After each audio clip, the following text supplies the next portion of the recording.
Good afternoon and welcome to this structural intervention session. The topic today is left atrial appendage closure. I'm moderating this session and with Dr. Krajce that he will be here very soon. We're going to have 4 different cases and I'm going to present the different speakers. We have Dr. Mohammad Adnan Al-Kuli from the Mayo Clinic Hospital, Dr. Horst Sieber from Frankfurt. We have also Dr. Mohamed Quintar from the Sparrow Hospital in the Michigan University, and myself, Dr. Moreno Samos from Malaga, Spain. So we are going to right now start with the first record case with Dr. Al-Kuli.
Thank you very much for the opportunity to be with you today. I'm pleased to talk to you about a very increasingly relevant topic, which is device-related thrombus after left atrial appendage closure, but we'll focus on prediction and management. These are my relevant disclosures to the talk. So we're going to describe the emerging data on the prediction of device-related thrombus. We're going to describe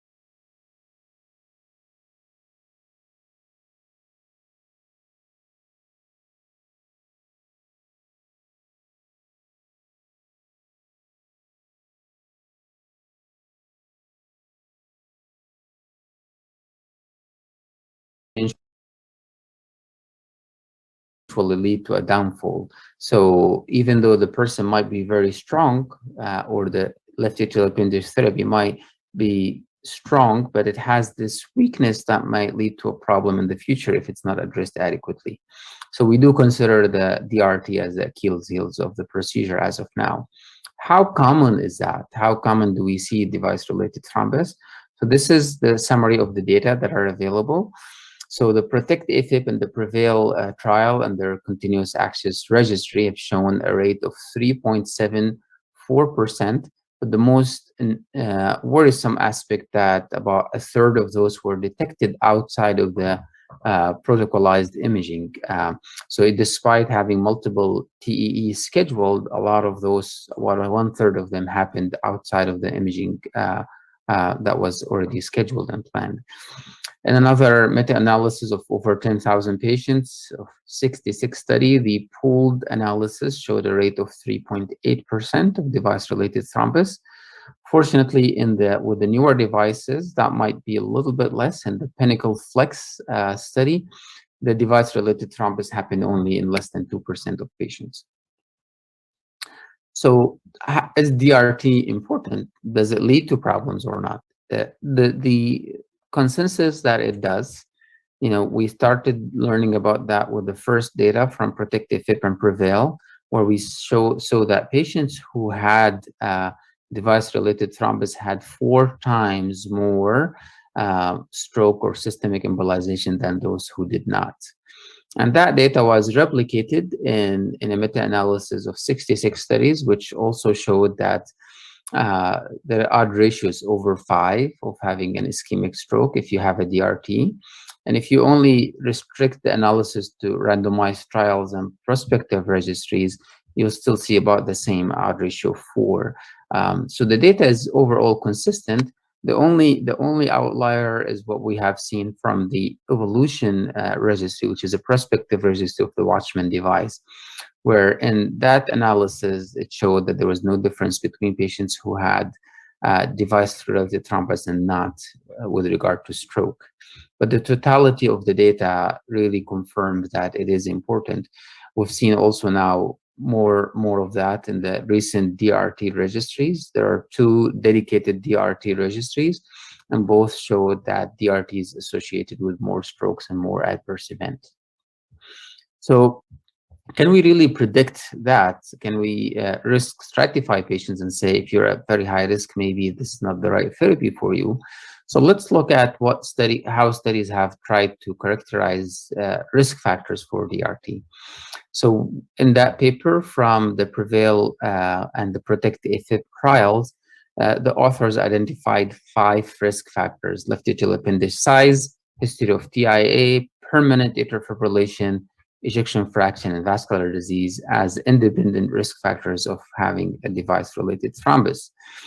In another single center study from France, there are only 7 DRTs, but there were some associations, especially with deep implant.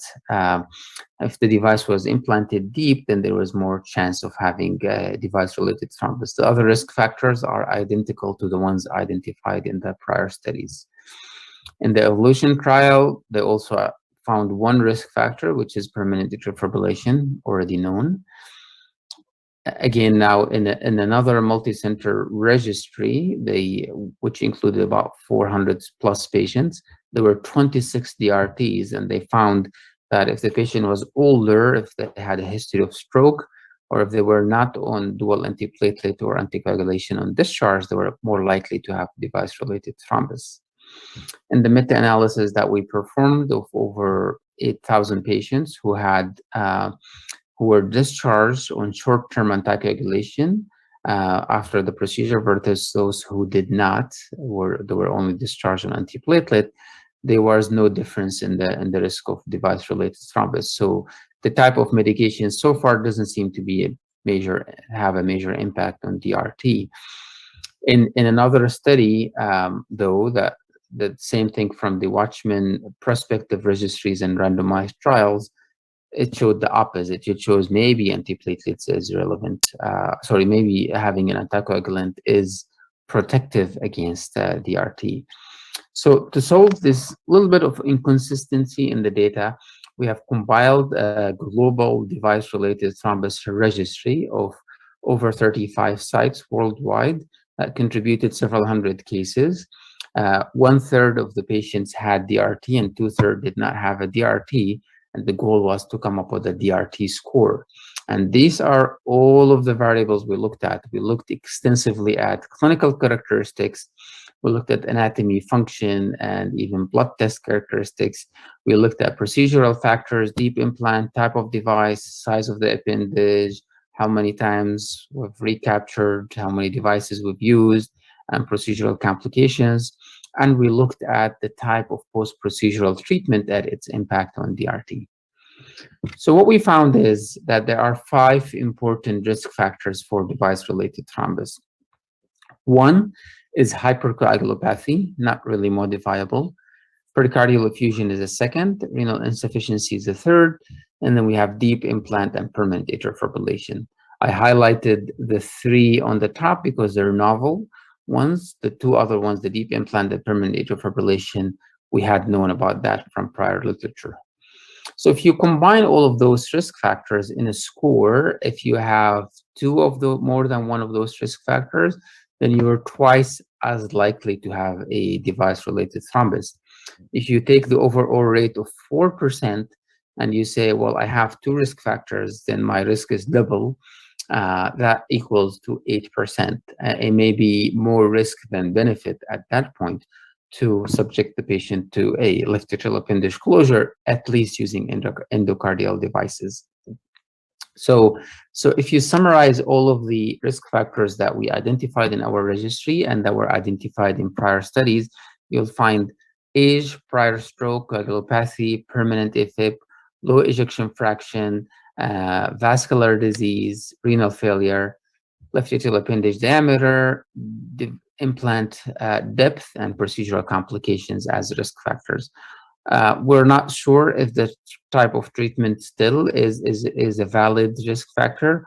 We've had mixed data on that, but so far the totality of the data suggests that regardless is if you have dual antiplatelet therapy or anticoagulation therapy, the risk of DRT is the same, maybe pointing that it's more patient-related than therapy-related. How do we manage DRT? Really very, very, very few studies to guide us into that, but most patients will resume anticoagulation either with low molecular weight heparin or oral anticoagulant with resolution in the majority of them. In observational studies, single center or multi-center observational study, the DRT resolution was pretty good. It was 95+%. But recent DRT dedicated registries, the two we mentioned, the Euro DRT and the Global DRT registry, shown less resolution of about 75% or so. So even if you restart blood thinners on those patients, a third of them will have persistent clots. The more worrisome aspect that if you stop the blood thinner, even after having a resolution, recurrence will happen. And in this small study, they showed that about a third of the patient had a recurrent DRT overall, and among those who stopped anticoagulation was 50%. So then you're committing the patients to lifelong anticoagulation. So recommended regimen varies. As of now, most people use short-term, but with the data suggesting recurrence long-term, maybe that should or needs to be thought about more or revisited. So in summary, DRT is rare. It is, however, strongly associated with increased risk of thromboembolic events. Prediction of DRT is possible, mostly with clinical risk factors, and may be helpful in risk stratifying patients, and maybe referring some patients to extracardial, clipping of the appendage or some other modality of stroke prevention. It's a risk-benefit ratio. And then lastly, anticoagulation does resolve DRT in over 80% of cases, but there is a good chance that they would recur again if you stop blood thinners. So you may want to consider lifelong anticoagulation if it's feasible in these patients. Thank you very much. I'm happy to take any questions.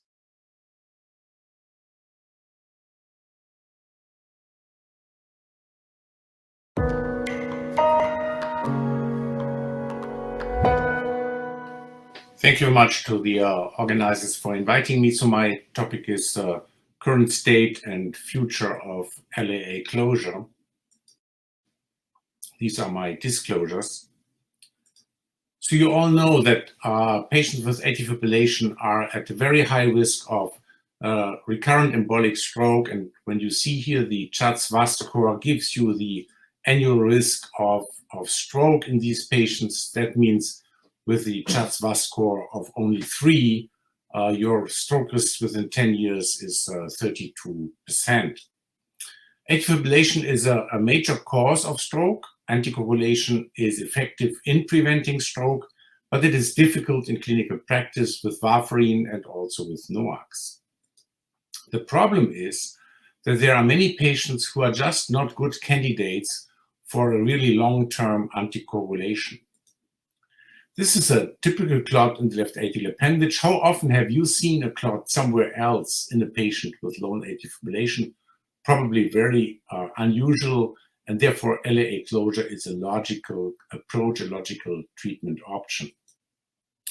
When I started doing LAA closure more than 20 years ago, I used to like to show this slide here, showing that 90% of all thrombi in non-rheumatic atrial fibrillation originate in the left atrial appendage. We now know that actually this percentage is much higher. This was from a study looking at TEE-guided cardioversion in 1,420 patients, and they found atrial clot in 87 patients, which is 6%. All of them had a clot in the left atrial appendage. 4 had additional clots in other locations in the heart, and that means 99% and not 90% of all left heart clots could be prevented by LAA closure if the LAA is closed.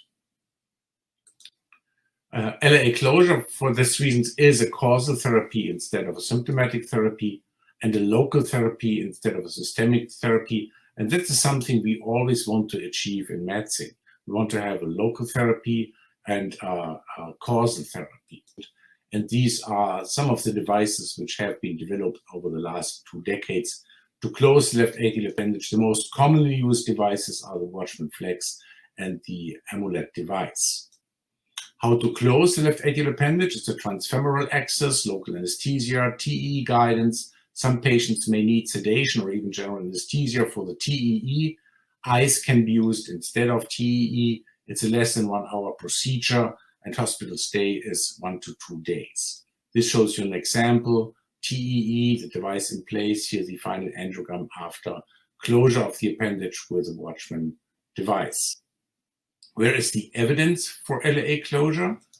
I think the best evidence still comes from these 2 early trials from the PROTECT-AF and the PREVAIL study, and this shows you the meta-analysis of these 2 trials. It is important to understand here that LAA closure was as effective as warfarin regarding stroke prevention. There had been more ischemic strokes but less hemorrhagic strokes, and less non-procedure related bleeding, and overall a significant reduction in cardiovascular mortality. Well, today LAA closure is even safer and more successful than in the early trials, and these are data with the Watchman device from different studies, and you can see that the implant success, that means the ability to implant the device and close the appendage, is now up to 98.8% in the Pinnacle trial. Also, major procedural complications within 7 days decrease over time. We started with 9.9% in the early days of the PROTECT-AF trial, and then this went down to a very low percentage, below 1%. So there is a new trial really supporting LAA closure. It's not coming from the interventional field, but from the surgical field, the LAOS 3 trial. It's surgical closure of the LAA during cardiac surgery for other reasons in patients with atrial fibrillation, randomization to no LAA closure, blinding of patient research team and treating team. And what is important here again, most patients continued with anticoagulation, so LAA closure was performed in addition to anticoagulation in this study. And here we can see the results. The primary endpoint was stroke or systemic embolism, and you can see a very clear effect in favor of LAA closure in this randomized and blinded trial. How does LAA closure compare to NOACs? Well, it all depends upon the time. The longer the follow-up and life expectancy of the patient, the better LAA closure will be, because there are no late complications after LAA closure. And therefore, the time is always working for LAA closure. We now have 1 trial looking at this, Prague 17, 450 patients with high-risk atrial fibrillation, history of major bleeding or history of cardioembolic event while taking anticoagulation, or just VAS score above 3 or HAS-BLED score above 2. They tested NOACs versus LAA closure, Watchman or Amulet. Primary endpoint was, like in the other trials, a composited endpoint of TIA, stroke, systemic embolism, bleeding, cardiovascular death, or periprocedural device-related complication. It was a non-inferiority trial. Now, looking at the results, even after only 21 months, LAA closure was non-inferior to NOACs, and this was statistically significant. Remember, in the PROTECT-AF trial, it took 3 years before LAA closure was non-inferior. And again, on the long term, time always works pro LAA closure because complications continue to occur if you continue with anticoagulation. There's another important trial, which was not a randomized trial, but a propensity score-matched study based on the Amulet Observational Registry. The primary outcome was, again, a composite outcome of stroke, bleeding, and all-cause mortality. They had also looked at the secondary outcomes, the individual endpoints of this composited endpoint. And you can see the result as substantial, significant benefit of LAA closure compared to medical therapy with NOACs. This was significant. Also, the individual endpoints, major bleeding, all-cause mortality, and cardiovascular mortality showed a significant benefit of LAA closure. What's about future trials? There are a number of ongoing trials which are physician-initiated or society-initiated, Closure AF, Occlusion AF, Stroke Close. We can expect results for these 3 trials this year. And there are also some new device-specific trials, the Catalyst trial with the Amulet device, Champion trial with the Watchman Flex, and the Option trial, which is also with the Watchman Flex, but a very specific patient population. They include those patients after ablation of atrial fibrillation. What's about future LAA closure techniques? In this slide, you can see all the different devices which have been developed over the last 2 decades to close the left atrial appendage. This includes endocardial approaches, epicardial approaches, and surgical approaches.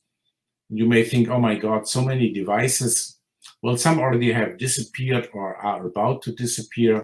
And when you look at these lists here, there are still many devices which are still on the runway or already in clinical use to close the appendage. Very important is the Watchman Flex occluder, which is a new version of the old Watchman. Several changes here. So we have better anchors now. We have 2 rows of anchors. The device is shorter, but it's covered to a larger extent. We see that the hub for the screw is covered by fabric, and also it has more struts and it's much more flexible than the prior generation of the Watchman device. It's also a completely different implantation technique. It's a closed distal end, so you can basically push this out of the sheath, outside of the appendage, and then move the device into the appendage. So this is a very atraumatic implantation technique.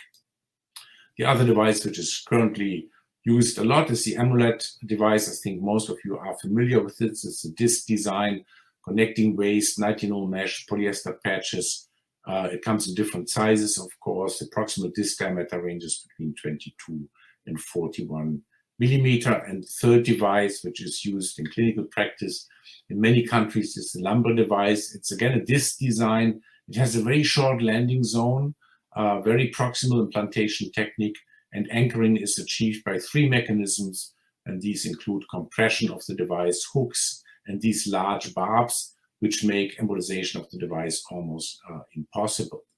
Comes in 2 device configurations, which is very interesting, especially for 2-lobed appendages, where you can push a device which is a small distal part into one of these lobes, and you still have a big cover to cover the orifice of the appendage. A new device, which is currently in the clinical trial in China, the CELAR LAA occluder. It's also a disc device, but in contrast to the other disc devices, it had a thicker sealing disc here, which helps to close gaps between the rim of the appendage and the device. You can see here some examples in a silicone model, in an animal model, and here also in a human case. You can appreciate that this thicker disc here is able to seal small gaps between the entrance of the appendage and the 2 parts of the device. Centrohard or lariat is a technique where you close the appendage from outside. It requires a pericardial exit. A wire with magnetic tip is introduced into the pericardial space. Then you do a transeptal access. A wire with a magnetic tip is entered into the left atrial appendage. the two wires find each other, and then this loop suture is advanced over the pericardial wire, and the LAA is sutured from outside. Conformal LAA seal device, a very soft device. They will need only two sizes to cover all ranges of sizes of the left atrial appendage, and it's very much adjustable. You can even implant it in an oblique position. It still will be able to seal the appendage. A completely new approach, different approach, is the applicator LAA closure without implant. It's independent from shape and size of the appendage. And this technique achieves complete sealing, not by closing the appendage, but by the concept of invagination. So it's the appendage is invaginated into the left atrium and then ligated from inside. You can see animal experiments. You can see the inverted and ligated left atrial appendage. And this is another concept developed also in China. Inner and outer delivery cable are separate, and this allows adjustment of the device diameter outside of the sheath. Whereas with all other devices, when you push it out, it has a given diameter.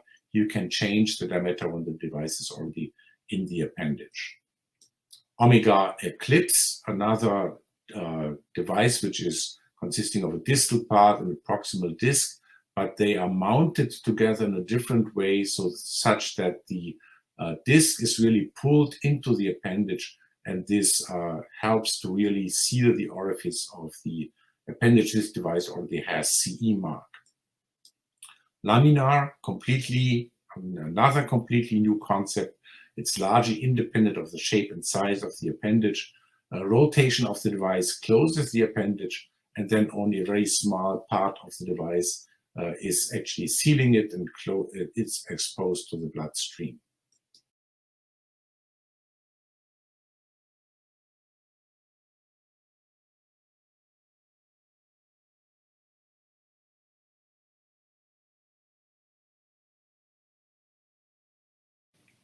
Sepiola closes the LAA from inside the left atrial appendage. There's no foreign material exposed to the bloodstream.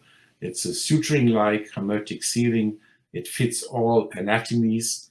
I can show you the concept in this animation here. So the sheath goes into the appendage, then the device is pushed out. It's folding backwards, grabbing the tissue and closing it from inside. So in summary and conclusions, LAA closure is well established in clinical practice for stroke prevention in AFib patients contraindicated to anticoagulation. New studies have increased the evidence for stroke prevention in patients who can take anticoagulation, and newer closure techniques are in the pipeline. Thank you very much for your attention.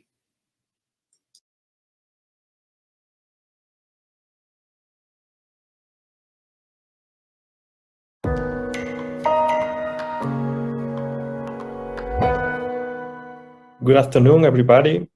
Thank you very much to the 4TS organization, and especially to Dr. Omar Halak for the kind invitation to participate in this event. This case is entitled Combined Percutaneous Closure of Mitral Paravalvular Leak and Left Atrial Appendage Using Novel Imaging Techniques. I'm Dr. Moreno Samos, and I'm presenting this case on behalf of my former team in Salamanca, Spain. I do not have any potential conflict of interest regarding this presentation. This is a 77-year-old woman that was admitted due to congestive heart failure. She had a previous history of valvular surgery with a bioprosthesis in mitral position and tricuspid annuloplasty. At that time, the patient was in atrial fibrillation, but the left atrial appendage was not ligated due to technical difficulties during the operation. For this permanent atrial fibrillation, she was taking oral anticoagulant treatment, and she have had several episodes of gastrointestinal bleeding requiring blood transfusion. During the diagnosis of the congestive heart failure, we found this lateral mitral paravalvular leak, 10 by 4 millimeters, at the very near the ostium of the left atrial appendage. We completed the study with a CT scan to check the size and morphology, also the lateral atrial appendage. And after discussion of the case, decision was made to perform a combined percutaneous closure of both the paravalvular leak and the left atrial appendage. For that, and based on the CT scan, we made this 3D hair model to better understanding the anatomy and to see if there was any possibility of interference between two devices at that position, and to prevent some complication. Then we use this AVP3 combined with different left atrial appendage closure devices. We usually use Watchman, Amulet, Lambre, and we check with all of them. So it was clear that the Watchman was the better option to not interfere with the vascular plug. Then, guided by fluoro and also with this novel technique of fusion imaging, we performed the transsectal puncture and started to cross the leak. In the left picture, you can see the hair navigator integrated the CT scan and the fluoro. And in the right side, you can see the echo navigator from Philips that integrate the transesophageal echo image lead with the fluoro. So attempting to cross anterograde lead was a failure because all this tortuosity path in the leak, but it was very, very easy from a retrograde approach. So all the way from the aorta, crossing the aortic valve, and from the left ventricle, we cross it to the left atrium, and then snare the wire with a lasso, and remove this wire to the femoral vein, created an arteriovenous loop. That give us a lot of support to advance the delivery sheath, and then we used to deploy this vascular plug 312 by 5 millimeters with very good result and without any residual regurgitation. Then the procedure continued with the Watchman device at 24 millimeters. You can see here we check also with the echo navigator, and we delivered it in this position with very good result and without any kind of interference with the other device as was predicted in the heart model. The patient had an eventful recovery and remained asymptomatic during all this follow-up. In conclusion, this new technology, the heart 3D printing and this fusion imaging technologies could be especially useful in this planification and also in the procedure of the complex cases combined usually, and this requiring a lot of study, but very, very good result at the end. Thank you very much.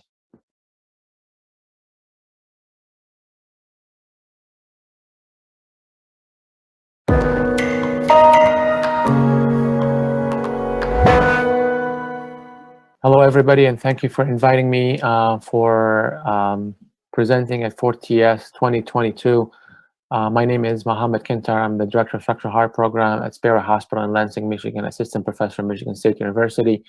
I do really appreciate the invitation, and I hope that we can present some really nice cases for you today about challenging left atrial appendage closures, kind of like when you play peekaboo with a hidden lobe or something like this. I have no disclosures for this talk.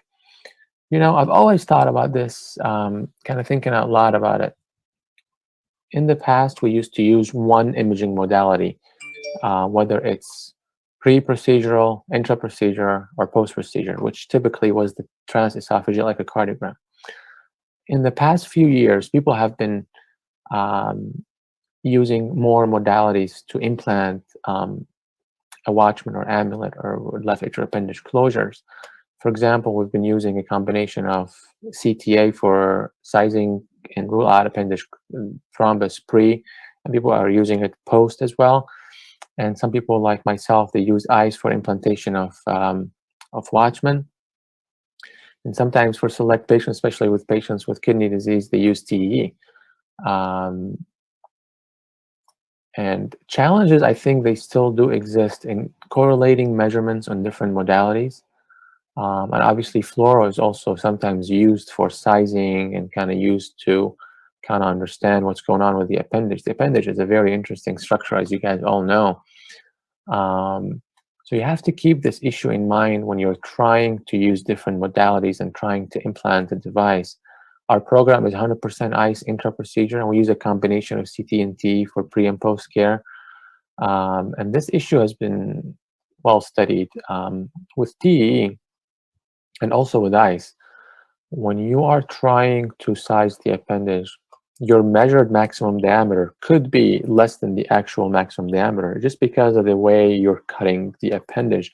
And you might not actually get the actual maximum diameter, especially if your appendage is oval in shape.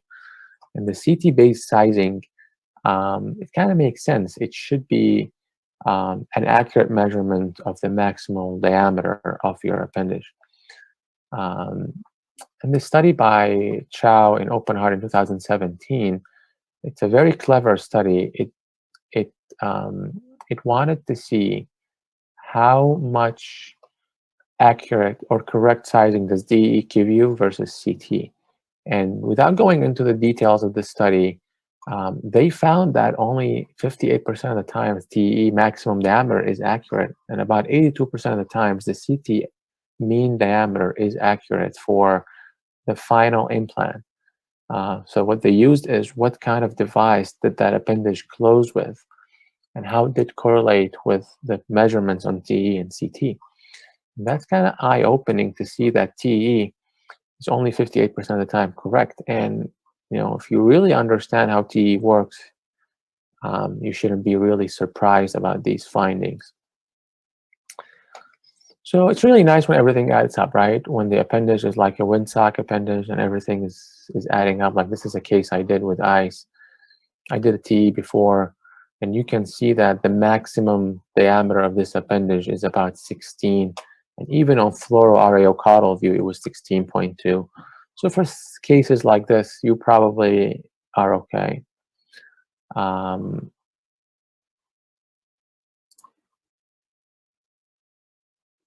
And these are kind of TE pre-procedure and ICE, showing that this is a really nice windsock, no hidden lobes. We put an implant, a Watchman in there, it looked really good, no device leak, meets past criteria, everything looks good. These cases are straightforward, they do very well, and no problems. But obviously not all appendages are created equal, and you're going to have some challenging ones. So I'm going to run through one with you.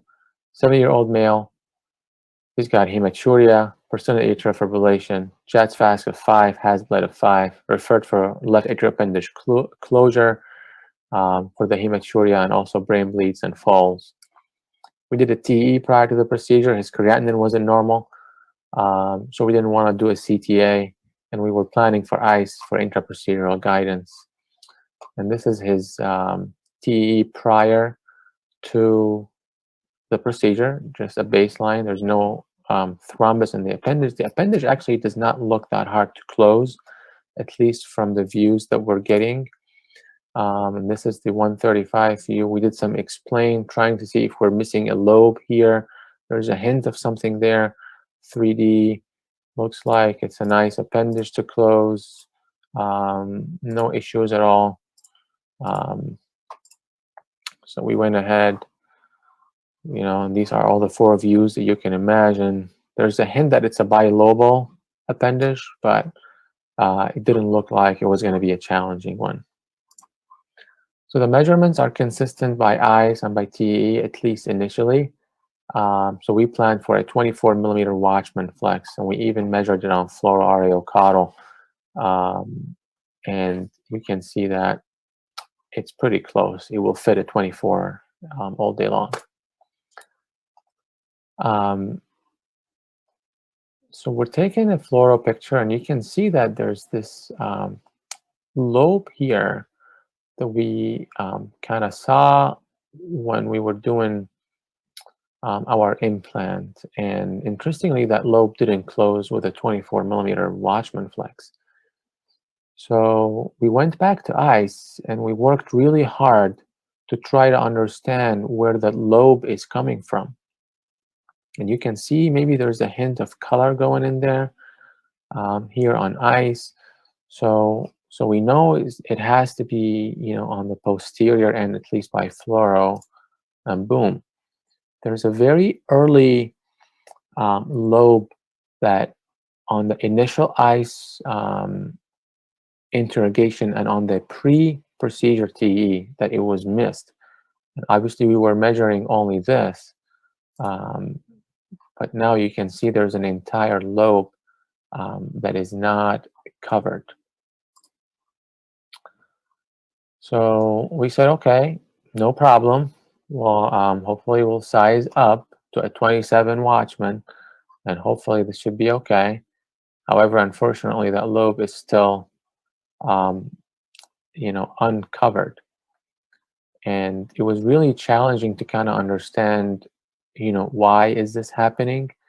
And every time we implant a device, it doesn't cover that lobe. It comes very, very early, and it goes posteriorly. So we did some measurements on ICE, and we thought a 35 device would work very nicely. But unfortunately, this device was very, very big. We didn't even cover that lobe still, but that device is unacceptably big. And on ICE, you can see the device is very proximal, and that wouldn't be acceptable.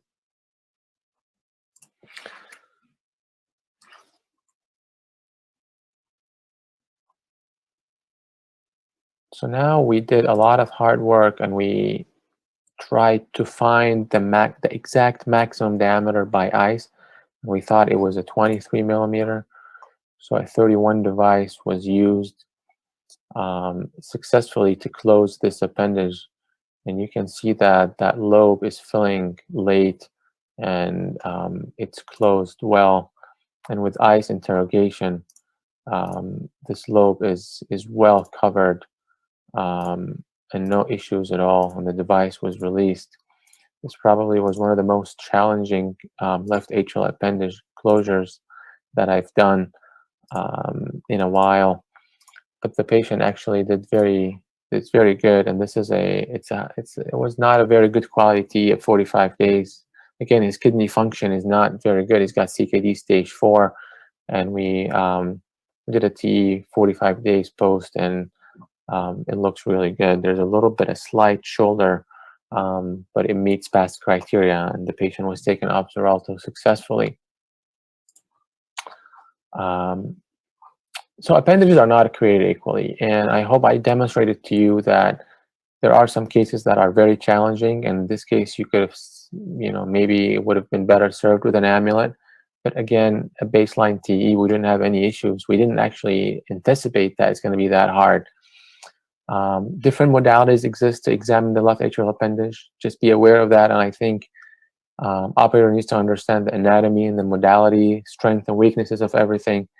And I believe I have to show data to support this, but CT pre-procedure and ICE intra-procedure might provide a superior combination. And I'm happy to take any comments on this or any feedback or any questions on this case. And thank you again for inviting me to present.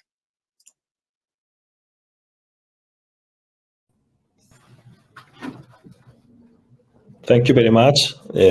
Wonderful speakers and presentation. We are waiting for some questions from our audience. You can ask. And we have here Dr. Quintar. Hello, Dr. Quintar. Hey, Jose. Sorry, my camera is not working today. Don't worry. If you want, we can start with you. Excellent case.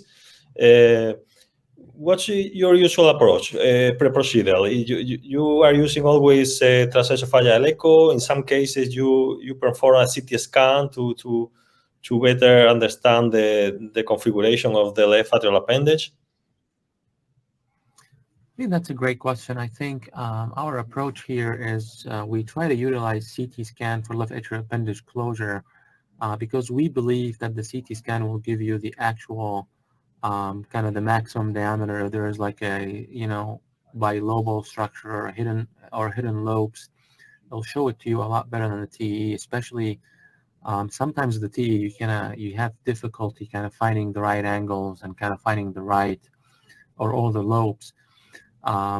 So we believe that a CT scan prior, ICE during the procedure, and a CT scan after is the way to go. However, in some cases where the creatinine is not normal, or somebody doesn't have access to a CT scanner that can do the things that we're asking them to do, we do a TE. Unfortunately, the difficult cases that I've encountered mostly were done with TE before, because a lot of the times, if you just miss a little bit posterior lobe that is very proximal, for example, you're going to struggle. You're going to find yourself kind of trying to understand what's going on. And it's really hard without 3D imaging during the procedure, if you're doing it with ICE, for example. And even if you do it with TE, it's really hard to kind of understand, the anatomy. Some of these appendages are really, really weird shaped, as you know, and you just have to kind of understand what's going on. So we believe CT scan is the way to go if you can do it. What about your experience with the ICE Prof in this procedure? Do you have any experience also with the new 3D ICE Prof? Yeah, we actually are waiting to get the 3D ICE. It's on limited release right now in the United States. Only few centers have it. So we're competing to have the 3D ICE right now. We might get it next month, but right now we're just using a regular 2D ICE throughout the procedures. We've had really good success with it. It's just that, a lot of the times in difficult anatomies, you have to make sure that you're visualizing all the lobes. You have to make sure you're visualizing the maximum diameter. Fluoro helps a lot in those situations as well. Kind of having that, other modality to help you figure out if you're missing a lobe or if you have a leak or something like that. Mm-hmm. Okay. We don't have any question from the audience, so we can ask you again, Dr. Quintar, maybe regarding the first presentation, the device-related thrombus in the left atrial appendage closure. Do you have any experience with one of these cases and the treatment and also the follow-up of these kind of patients? Yeah, fortunately, device-related thrombus is not that common. It's reported to be about 2 to 3% in clinical trials. The problem with management of DRT is that patients are getting a Watchman for a reason, or left atrial appendage closure for a reason. And now you get a thrombus, and they need anticoagulation, frequently more intensive anticoagulation than you've actually given them for their AFib. And that's kind of the challenge. And I have a presentation, I think, upcoming in the next hour or so about new frontiers in cardiovascular interventions. And one of the things that we've tried to do here, we've actually done a case recently. We had a patient who came in. She had a Watchman about 5 years ago, but she came in with a DRT, a late DRT, interestingly. We put her on anticoagulation for the DRT, and she had GI bleeding, which was actually her original indication for a Watchman. So we had to bring the patient in, and it's a longer story than this. She also has mitral regurgitation, needed a mitral clip, but we brought the patient back, and we actually sucked out the thrombus with a penumbra catheter, transseptally. So I think the DRT management is quite interesting because, as you know, the standard of care is anticoagulation, but in select cases, we might need to think outside the box and maybe try some of these newer devices that you can actually extract thrombus with. And we've had really good success recently with these things in that Yeah, patient. I agree that that could be a good option, but take in mind this 50% of recurrency that Dr. Akoli remind us that this is a very high percentage. So maybe you are taking the thrombus today, but you will have it again tomorrow. So maybe I don't know if this another room for improvement for the device or other I don't know other device attaching to the old one. I don't know how to fix, but fortunately there are a few cases. But it is a Yeah. problem because Yeah, they are there for this problem with the contraindication for anticoagulant treatment, and at the end they are taking even more treatment. Yeah, it's just a difficult problem to treat. The people who tolerate anticoagulation for 3-4 months, you know, as you said, even after 3 months, the thrombus is gone. Now, what do? Do you keep them on anticoagulation longer? Because the same thing can happen again. Yeah, that's right.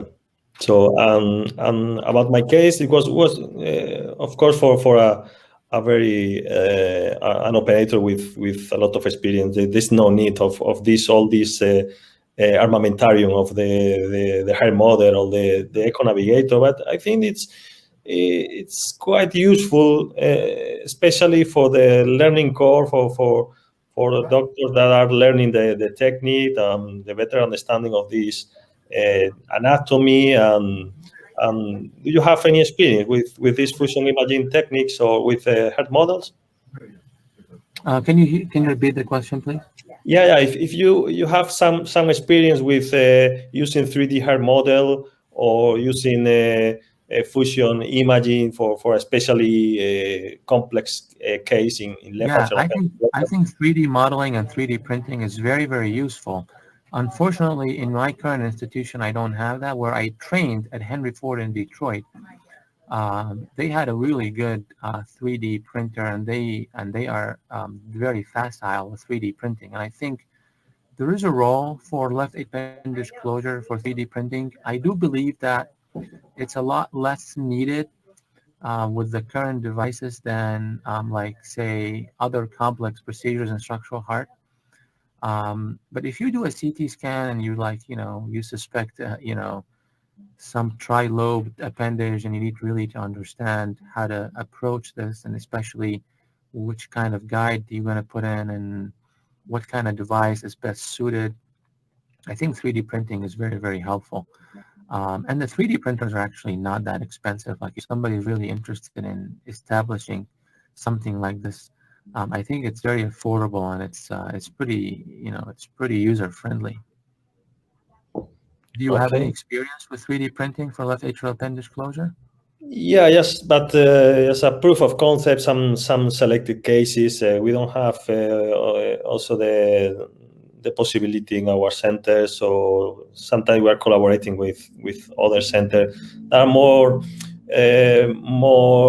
specialized in cases in congenital heart disease, usually for surgical complex intervention, and I think this is the main field right now for this technique.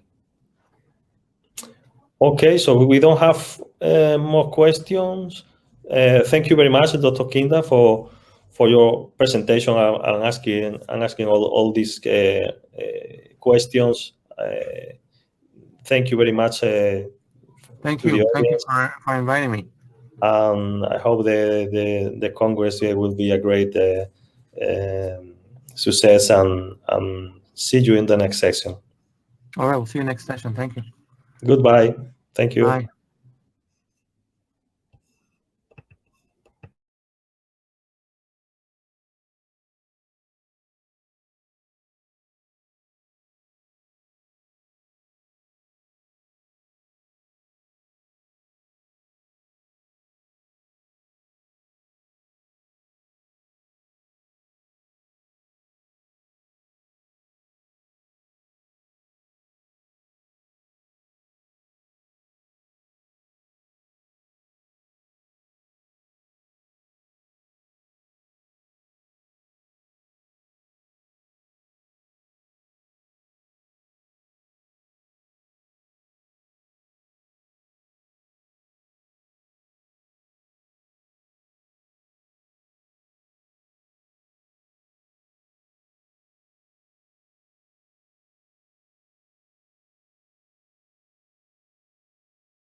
Good morning, everybody. I hope you can hear me. I am one of the moderators, but I'm not the moderator. I think we're getting ready to start the show with the second session this morning, this afternoon, this evening, depending on where you are.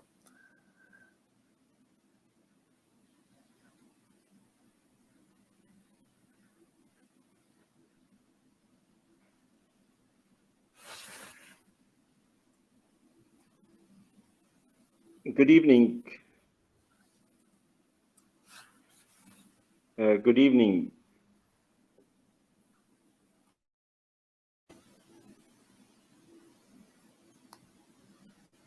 Hello, Waleed. You're muted. Waleed, you're muted. Okay, good evening. Can you hear me? Yes, hear you fine. Okay.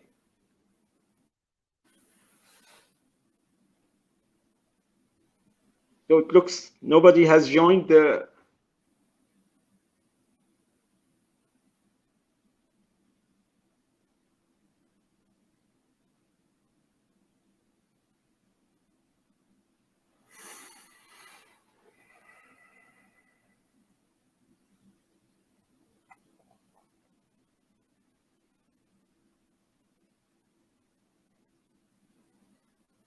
So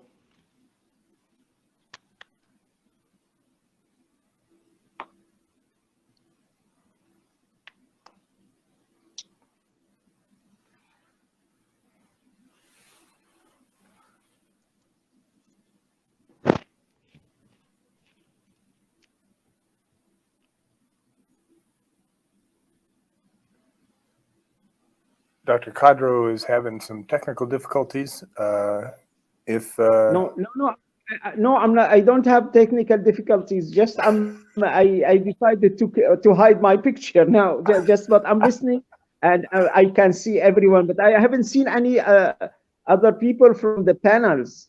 Yeah, we'll ask the 4TS administration if they can go ahead and put this first speaker's presentation up.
Hello, everybody, and thank you for inviting me to present at 4TS 2022. My name is Mohammed Kintar. I'm the Director of Structural Heart Program at Spear Hospital, Assistant Professor at Michigan State.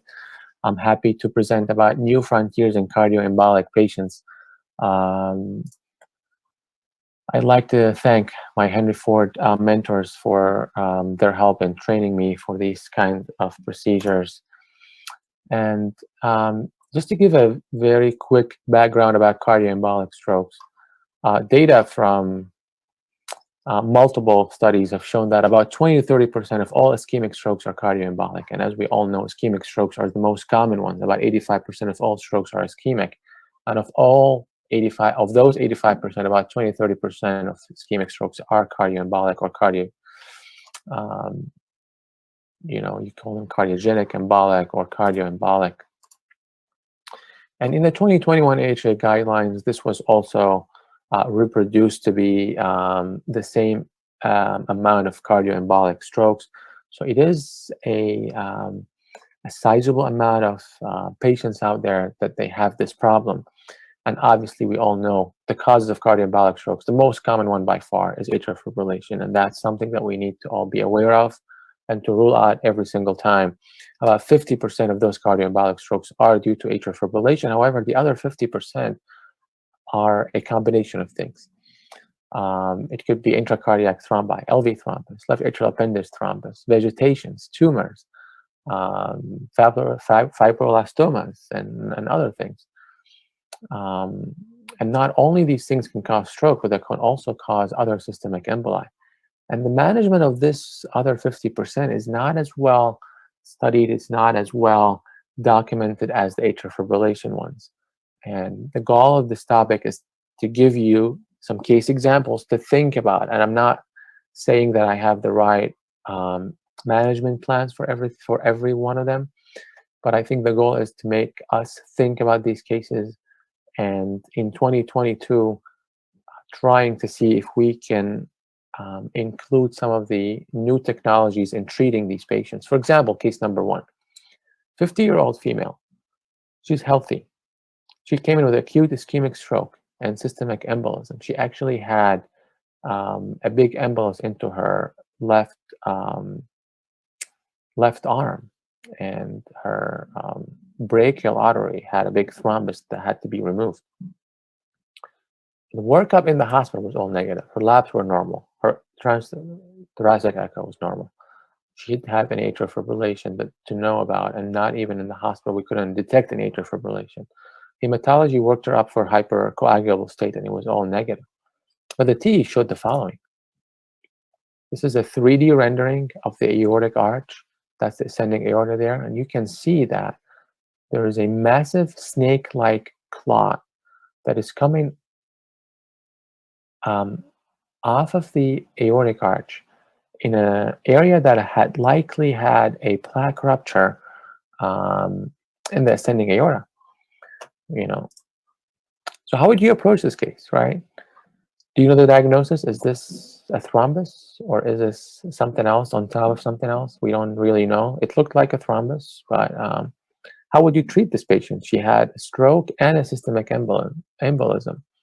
She actually came back after she was sent home on anticoagulation with another systemic embolus episode. So would you treat her with medications only? Would you send her to surgery, open up her aorta, and just take off whatever is there? Are there any other options? We published how we managed this case. If you're really interested, this is the PubMed ID, and we'll talk about how we managed it. But in detail, if you want a really detailed approach, you can go to the paper. Another case, 65-year-old male with prior mitral valve repair with a ring. And now he's coming in with frequent TIAs. He's having TIAs almost every month. And the complete workup was negative. Normal labs, no blood cultures. He's not bacteremic, in no hypercoagulable state. The TE shows a very small mobile structure on his ring. The MR is not that bad. It's just probably moderate. How would you approach this case?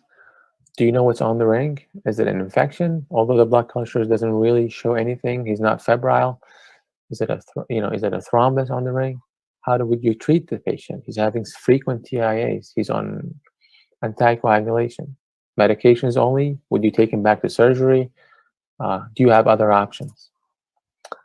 Another case, 67-year-old male No prior history. He's complaining of frequent loss of vision, frequent TIAs, and now presented with a large ACA stroke. Again, the workup is negative. He doesn't have an atrial fibrillation. He had 2 monitors in the past 6 months. Hypercoagulable state, again, is negative. Vascular neurology, they were very clear about this. This is a cardioembolic stroke. We need to work this up. We worked it up with a TEE. And you can see that there's something abnormal sitting on his anterior mitral leaflet. Also has another piece on the posterior leaflet. You can see on 3D, there's something on the mitral valve. There's not a lot, the mitral valve is intact. There's not a lot of destruction to the valve. But what is this? Is this the cause of this patient's problems? What is on the valve? Is it a vegetation? Is it a thrombus? Is it a tumor? Is it a fibroblastoma? Is it Lambols? How would you treat this patient again? And the reason why we're mentioning all of this, we're talking about new frontiers. We have now in 2022, we have options. Hopefully we can use for transcatheter mass extractions. And the big one here is the AngioVac. And the AngioVac, we'll talk about it, but it's a big catheter with a funnel. Very smart design that you hook to an ECMO system, and you can use the suction from ECMO. You can go all the way up to 5 liters per minute to maybe extract these masses. The same AngioVac company came up with something called AlphaVac. It has a manual handle to it. You don't have to connect to ECMO, so you basically use the handle as a suction. And then we have Penumbra, Lightning 12 and Lightning 7. And then you have the Inari, the FlowTriever device, or the Inari device for suctioning these masses out. So the novel application, obviously this is off-label use. The device was not invented to do any of that stuff, especially on the left side. These devices have indications for right-sided hard mass removal. You know, you can remove a tricuspid valve vegetation. You can remove a thrombus on the right side. You can remove a thrombus in the IVC or in the veins. But how would you use this device in left-sided mass removals? And I'm going to give you a quick case that we did. So you get access, obviously, in the arteries and in the veins. And then I use sentinels, bilateral sentinel, when I use AngioVac in the left side, because there's a big chance of a cardioembolic phenomenon, obviously. So here is sentinel on the left, and here's a sentinel on the right. So bilateral protection. This is the AngioVac cannula. We're ballooning the septum, and then we're using balloon-assisted tracking to go into the left atrium. And then once in the left atrium, you use TEE to guide you to know where you're going. And you can see here the AngioVac cannula is on top of the mass that we are needing to extract. And here's another very clear example of the AngioVac cannula, kind of exactly where you need it to be. And then you are comfortable kind of increasing the flow to aid in mass extraction. An example is what can be extracted. A lot of things can be extracted. We've extracted really big masses. We've extracted small ones. We've extracted, a lot of these things on the left side successfully. It's a new era. It's a data-free zone.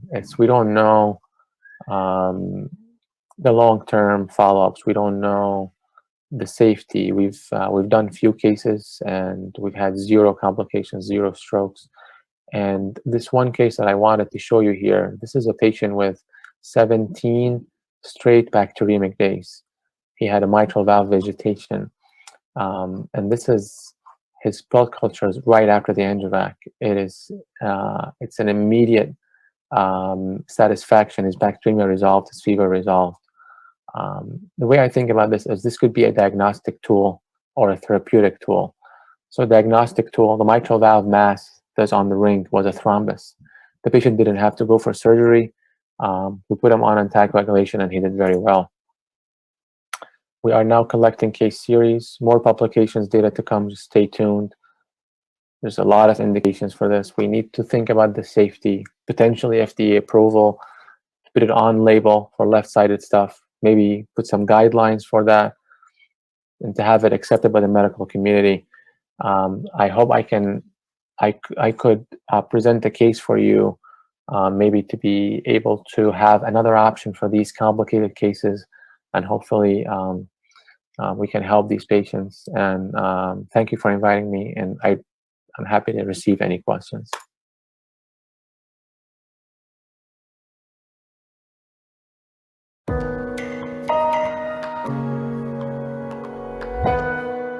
Hello, it's a pleasure for me to participate in the 40th meeting, and I'm glad that I'm able to present a very dear topic to me, which is transcatheter treatment of mitral valve diseases. As you already know, mitral valve disease can be present in the form of MS, which is mitral stenosis, or MR, which is mitral regurgitation, or both. And a large number of patients who are above the age of 75 years are also getting affected. So the ESC and ACC guidelines today emphasize on a multidisciplinary heart team approach to decide what kind of treatment can be offered and whether a patient is suitable for a transcatheter mitral valve therapy or not.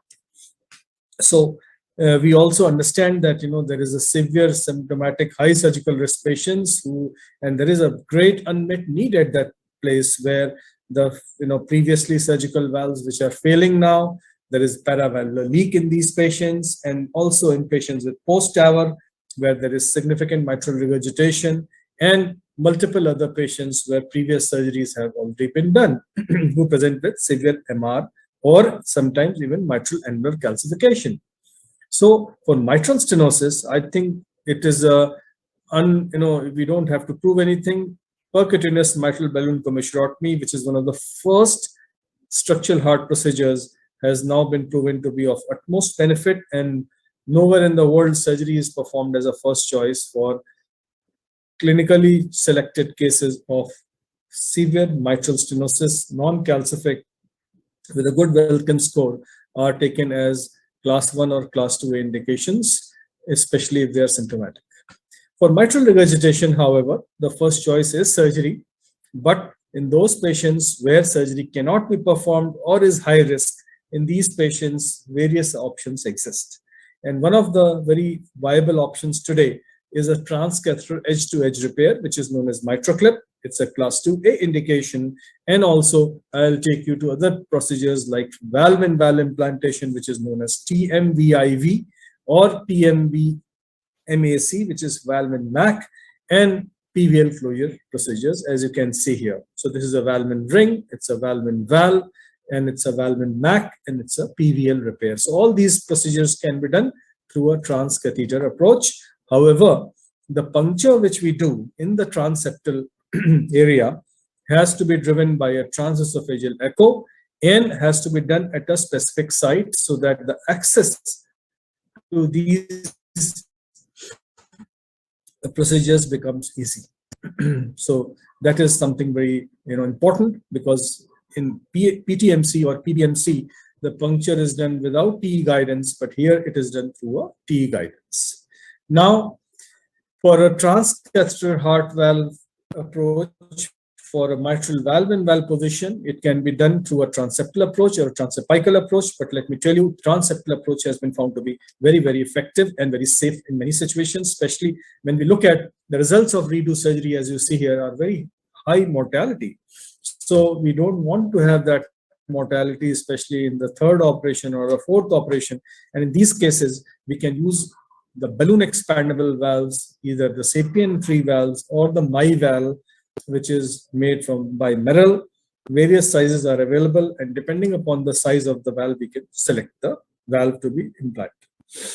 So what is the data on this? The data here you see in a large number of these patients who were treated for a transeptal approach showed very good outcomes, where the mean STS score was 11%, the mortality rate was very low, which was 0.45 versus 0.69, and at 1 year with the transeptal approach. So high technical success, high long-term success.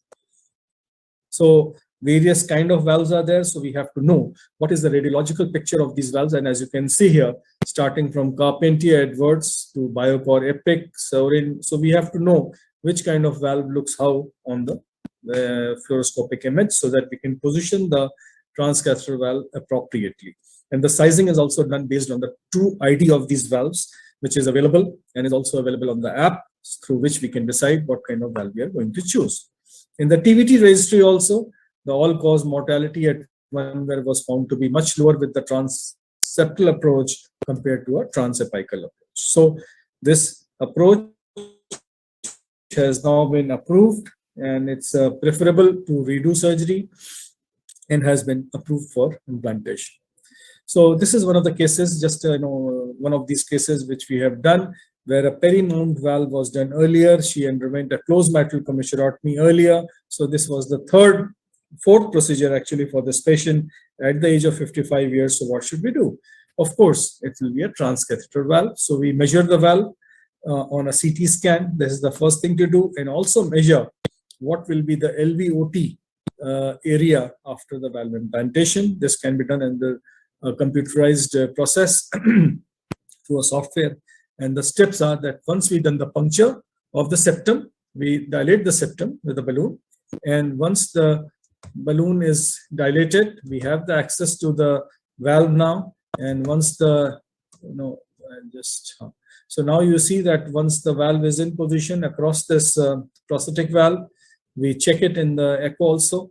And once this is in good position, we implant the valve, and you can see the valve in valve has been done.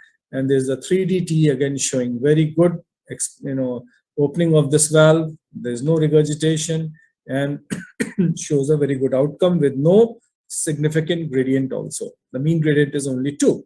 So these are the routine results which we get in this kind. And many times if the ASD which we have created, we can close it with the ASD device deployment. Now, valve in MAC is another new possibility which has come up in those patients where surgery cannot be done or very high risk in severe mitral annular calcification, like this patient who had a calcification of about 360 degrees.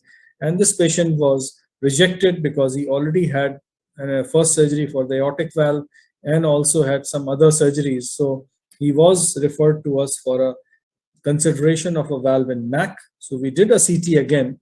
And once the CT was done, we assessed the size. Then we decided which size of valve we have to use. So in this case, we decided a 30.5 Mi valve. And you can see that with this, we were able to achieve a very good implantation of the valve. This is the valve being implanted here. And now we can see that this is in very good position, fully expanded valve, and hardly any gradients across the mitral valve. And the patient did not have any regurgitation, no paravalvular leak also. Then in valve and ring patients, this is a patient who had a ring repair earlier, many years back, and now comes back with regurgitation, severe regurgitation. So this is quite simple to do. So we do a deployment of a balloon expandable MiValve here in a ring, which is surgically implanted. So it's quite good to actually implant these valves transcatheter, and they lead to very good outcomes in these patients. And the gradients also are very, very acceptable and nice. Going to MitraClip for a severe mitral regurgitation patient. In this, the most important thing we have to understand that this is based on the concept of Alfieri stitch, where we make 2 lumens out of this mitral valve, which is leaking. Both degenerative and functional mitral regurgitation can be treated. And of course, the results of degenerative are very good. With functional, it all depends upon how much LV dysfunction is there and what is the rest of the myocardium looking like. So in these patients who have non-rheumatic mitral regurgitation, who have a valve area of more than 3.5 square centimeters, have localized area of malcoaptation, and if the leaflets are graspable, non-calcified, they are good candidates to be taken for this procedure. There are 2 randomized studies, the COAPT and the MITRA-FR, and both have shown that the results are very, very encouraging. It even reduces mortality in patients of functional mitral regurgitation. Now, these are the 2 types of clips which are available, the NTR and the extended arm is the XTR. And both these clips are quite useful, and we have done now more than 10 patients and very successful. And this is one of the patients who had a severe mitral regurgitation, and you can see that in this patient the selection was done, and after they selected the patient, septal puncture is done. And once the septal puncture is done, we are positioning the clip in good location so that we grasp both the leaflets. And once the grasp is done, as you can see here, we can leave this clip here, which is left here, and the device is all taken out. Patients can be discharged the very next day. Now, the last transcatheter procedure which we do very frequently is a paravalvular leak closure in patients who already have a mechanical or a bioprosthetic heart valve and now come with moderate or severe mitral regurgitation. And in these patients, we can do this procedure very, very predictable, very good outcomes. So the usual device we take is a Amplatz vascular plug. The size is decided based on the size of the hole, and it is all transseptal procedure, TE guided. So TE is very, very important in all transcatheter mitral procedures. And this is how we can reconstruct a 3D image of a closure of a paravalvular leak here. As you can see the vascular plug in position, and the role of 3D TE is absolutely important to guide the crossing of these leakages, and then of course also looking at whether the leak is closed once the position of the AVP is confirmed. So to conclude, so many problems of mitral valve exist, like mitral stenosis, we can treat by PTMC, mitral regurgitation with a transcatheter edge-to-edge clip, MitraClip, mitral bio-PHP failure with a TMVIV, which is transcatheter mitral valve-in-valve, mitral annular calcification with either MS or MR by the VMAC, which is valve in MAC transcatheter, and a failed ring repair can be done by the transcatheter mitral valve and ring procedure. And last, mitral paravalvular leak closures are very predictable, very easily done, and done through a transcatheter PVL closure. So multiple procedures now, almost 6 of them can be done with great degree of predictability and safety. So we have done, this is our experience of valve-in-valve procedures, VMAC, VIR, MitraClip, and PVL closures, and have been quite enriching for us. Thank you very much, and I'm sure we'll have some questions and discussions at the end. Thank you.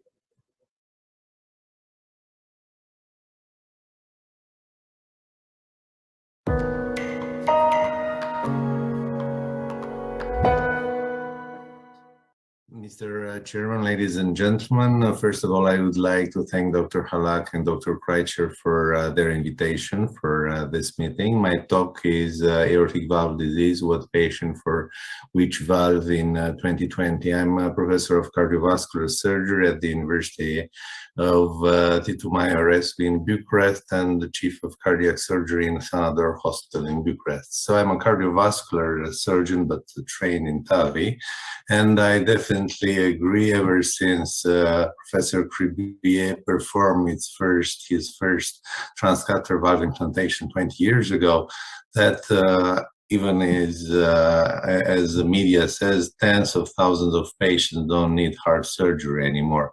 So I was saying, I'm also a TAVI guy. We have performed the first TAVI for aortic regurgitation in Romania a few years ago, 85 years old male, developing severe AR after an endoscopic mitral valve replacement. So we have implanted Medtronic Evolut R in this position, and also as with a very nice result, and also as we are also an endovascular specialist in transfemoral cases, which are sometimes not suitable from transfemoral. We managed to do TAVI, for example, in this case with severe aortoiliac disease, we have managed to place Edwards SAPIEN 3 valve. So Very nice result on the postoperative echo with happy patients.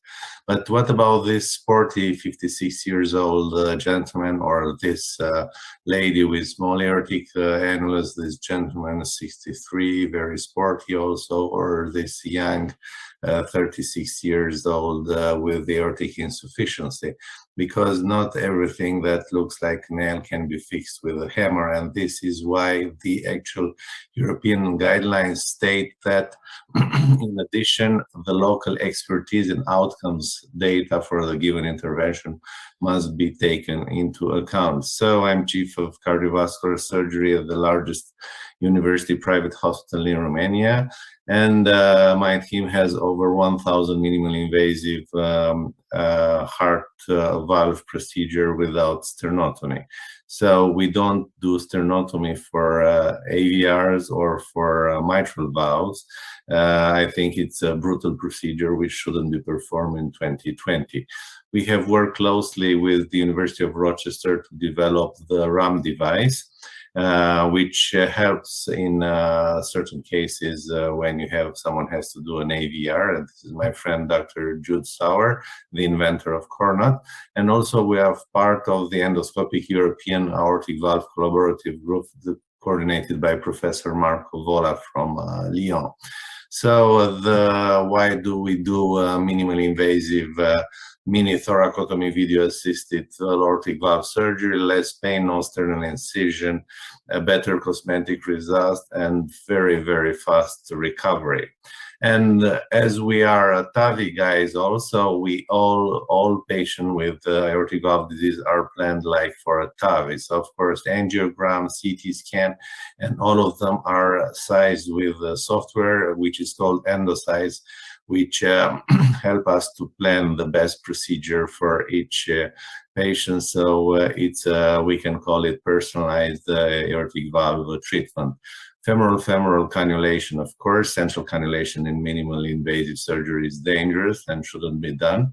And we use certain facilitator like the Coronat or this special femoral cannula. So Coronat is very important because it's 3 times more secure than, as you can see in this study, than a hand-tied knot, and it limits the incidence of paravalvular leaks, and it shortens bypass and cross-clamp time. And with this technique, we can implant whatever tissue or mechanical valve we use. So what valve for which patient in 2020? So for example, a young patient will have a mechanical valve with a RAM device placed in a supraannular position. This is a RAM device and this is a RAM procedure. So small thoracotomy, second space, pericardial is open, heart is arrested, valve is resected. We use this very nice aortic root retractor, which is put into place, and it provides a massive exposure of the aortic annulus. And here we start firing stitches with the RAM device.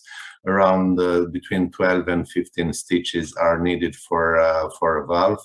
You see, it's very easy to input, and this device allows to place the valve in a supraannular position. So here we're coming with an Onyx valve. Of course, after calibration, we use the Onyx valve, which is going to be implanted in this young patient, and with the so easy device, the valve will go into place. And of course, the valve is secure with the Coronat, very fast, very secure. So another category. So first of all, we're young patients. Second, patient with small aortic annulus. Patient with small aortic annulus do badly with TAVI procedure. So that's why we prefer a sutureless valve like the Perceval, who has amazing gradients and very good durability. Second space thoracotomy, video assisted. The valve is decalcified. You see the 3 stitches which are passed in the nadir of the commissure. Calibration, implantation of the valve, closing of the aorta, less than 2-hour procedure, a very nice echo. And of course, the sutureless valves, as it was published before, do facilitate minimally invasive surgery. A third category, which we treat by second space video assisted mini thoracotomy, are non-obese patient, non-redo patient, because right now we have a new kid on the block, this magnificent valve, which is called the Inspiris Resilia, which is supposed to have a 20 years durability. So these are the preliminary data showing no structure deterioration at 5 years. And here is the procedure with Resilia, videoscopic, of course, second space approach, resection of the valve, but the surgical strategy is different. So in this type of valve, we're not going to use a RAM device or a auto-suturing device. We're going to place the stitches by hand. It's very important to have the patches outside the annulus, like for a Bentel procedure, to secure the valve into place with 0 paravalvular leaks. So the annulus will be tight with the core knot around the valve with no paravalvular leaks. You can see very nice result, and here we are closing the aorta. There are a lot of studies struggling to show the superiority of TAVI over surgical AVRs, and of course they do this because they compare a barbaric procedure, full sternotomy AVR, to a transfemoral approach, which is not fair. Try to compare TAVI with a small mini thoracotomy done by an experienced team, and the results are different. So we have found such a study, multicentric German and Italian study. So if you if you want to read it, you have a better superiority of minimally invasive AVR over TAVI in all terms of mortality and complications. And this is not a surprise because a very highly skilled minimally invasive surgeon, Professor Matthias Glauber, has demonstrated this even 6 years ago, looking only at high-risk patients compared to TAVI. Mini thoracotomy inexperienced hands provides better results. So, ladies and gentlemen, as this colleague from Georgia would like to say, cardiac surgery is evolving, but far from dead, because each patient deserves to have its own valve. Not everyone can have a TAVI in a modern and world with personalized medicine. So high-risk patient, a little bit old and frail, that will get TAVI, young, 30, 40 years old, mechanical valve, 60 years old, sporty, 50 years old, sporty, Resilia valve, and small annulus. Don't forget the Perceval valve. And let's not forget all the pediatric patients we have that need a Ross procedure. You can't implant a TAVI in a pediatric patient. So, ladies and gentlemen, Mr. Chairman, these are my conclusions. Valve surgery of the 21st century belongs to the minimally invasive techniques. Current technology allows performing all valvular procedure without median sternotomy. New generation cardiovascular specialist needs to acquire both endoscopic and transcatheter skills. Thank you very much.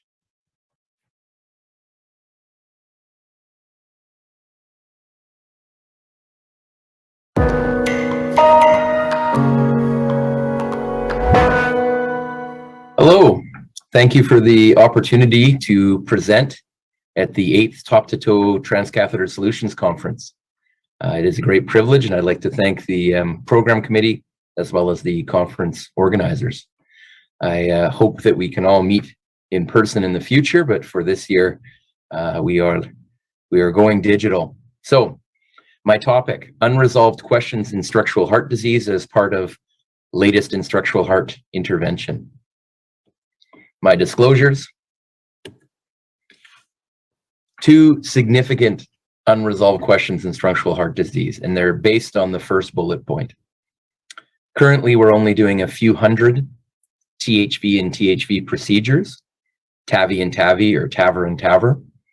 But when you do the modeling, and it depends a lot on penetration and what's happening in different parts of the world, we will be doing between 30,000 to 50,000 more cases per year by 2032.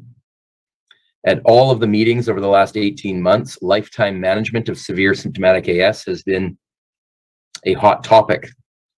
But I would like to suggest that the unresolved questions, when and if to treat concomitant coronary disease, especially as we do younger patients with longevity that will require procedures both for acute coronary syndromes, stable CAD, perhaps even surgical revascularization becomes key, and also when and if to perform repeat TAVR or TAVI. This is an incredibly important topic. We are waiting for the 2 low-risk trials to publish their 5-year results. The concern would be if we're not appropriately timing the repeat TAVI procedure, our durability data might be spurious. It might not be correct. So it's important that any patient who requires a repeat transcatheter heart valve receives that, but it's also important that we are not pulling the trigger too soon and doing repeat TAVI before it's needed in an individual patient. And I'll chat a little bit about the individual patient versus some population data. So, prospective data. My good friend Howie Herman's going to be chatting about this at CRT. He, Didier, and Roxana leading the SMART trial, looking at patients with small annuli randomized to either a short frame or tall frame valve. I won't touch on that too much today. I will talk about complete TAVR, looking at concomitant coronary disease, as well as discordance TAVR, looking at hemodynamics in individual patients long after their original transcatheter heart valve. And then I'll circle back to complete TAVR because we've added in a significant hemodynamic portion to that study. So we'll go through discordance TAVR, complete TAVR, and then some conclusions. So I will say over the last 18 months, publications on hemodynamics have exploded. This is just a recent state-of-the-art review, but my good friend Amar Abbas and others have been publishing a lot of data, both in vivo as well as some in vitro data with Janar Sadhanathan here in Vancouver on hemodynamics and changes we are seeing with different transcatheter heart valve platforms. With that background, we presented the pilot data for the discordance TAVR study as a late breaker at PCR London Valves in November. I presented on behalf of my co-PI Amar Abbas, as well as a wonderful steering committee, including Marty Leon, Janar Sadhanathan, and others. So why is this important? In one slide, before you either surgically replace severe symptomatic AS or put a transcatheter valve in, on the left-hand side of the screen, there is beautiful concordance between echocardiography derived gradients and direct invasive measurements. You can see it there with the concordance piece. When you put either a surgical or transcatheter valve in, as on the right-hand side, it is a scatter plot. There is no association and there is no correction to account for putting in that bioprosthesis to then try and predict the gradient. This is incredibly important, but it's not new. We've known about this for over 40 years. It's just we're rediscovering it during the time of TAVI or TAVR. So why is this important? Background: the role of invasive hemodynamics in the assessment of THV degeneration at mid to long-term follow-up is unknown. And this is crucial. This goes back to my initial comments about durability. If a patient becomes symptomatic and a transcatheter heart valve has failed, absolutely it is important to replace that. And we know we have good techniques, assuming we have the appropriate room in the sinus to put a second transcatheter heart valve in without causing obstruction or still maintaining coronary access. That is completely appropriate.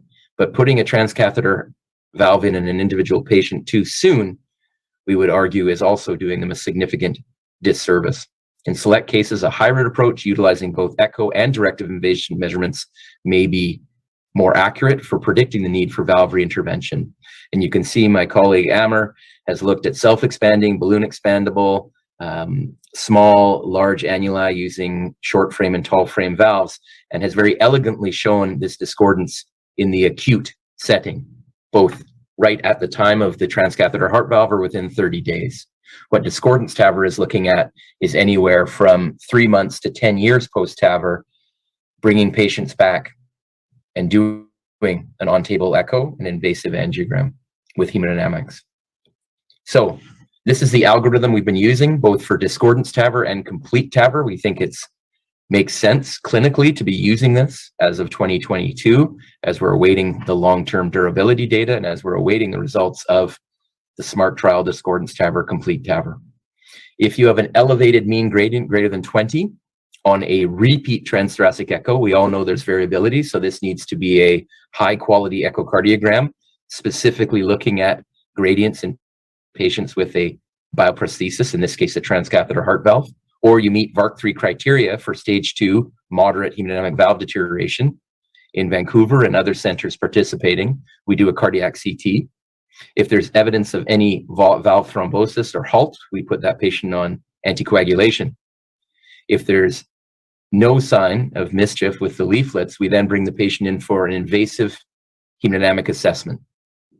We put a pigtail deep within the LV, another pigtail 1 centimeter above the valve. We do 3 samples. We then repeat it with the proximal pigtail up at the arch to assess for any invasive pressure recovery. If there's concordance, i.e. the gradients are elevated, the invasive hemodynamics are elevated, and the echo, as well as some symptoms, we would consider valve reintervention. That would be appropriate for a repeat THV potentially procedure. If there's discordance, we would argue that there is acceptable valve function. That patient should be followed, and perhaps the symptoms are multifactorial and coming from another etiology. So, what did we find in the pilot study? And this was published in Circulation Cardiovascular Intervention. On average, there was a 6 millimeter of mercury difference between the echocardiography derived and the direct invasive measurements. You can see the individual patients on the right panel, the echo higher than the invasive.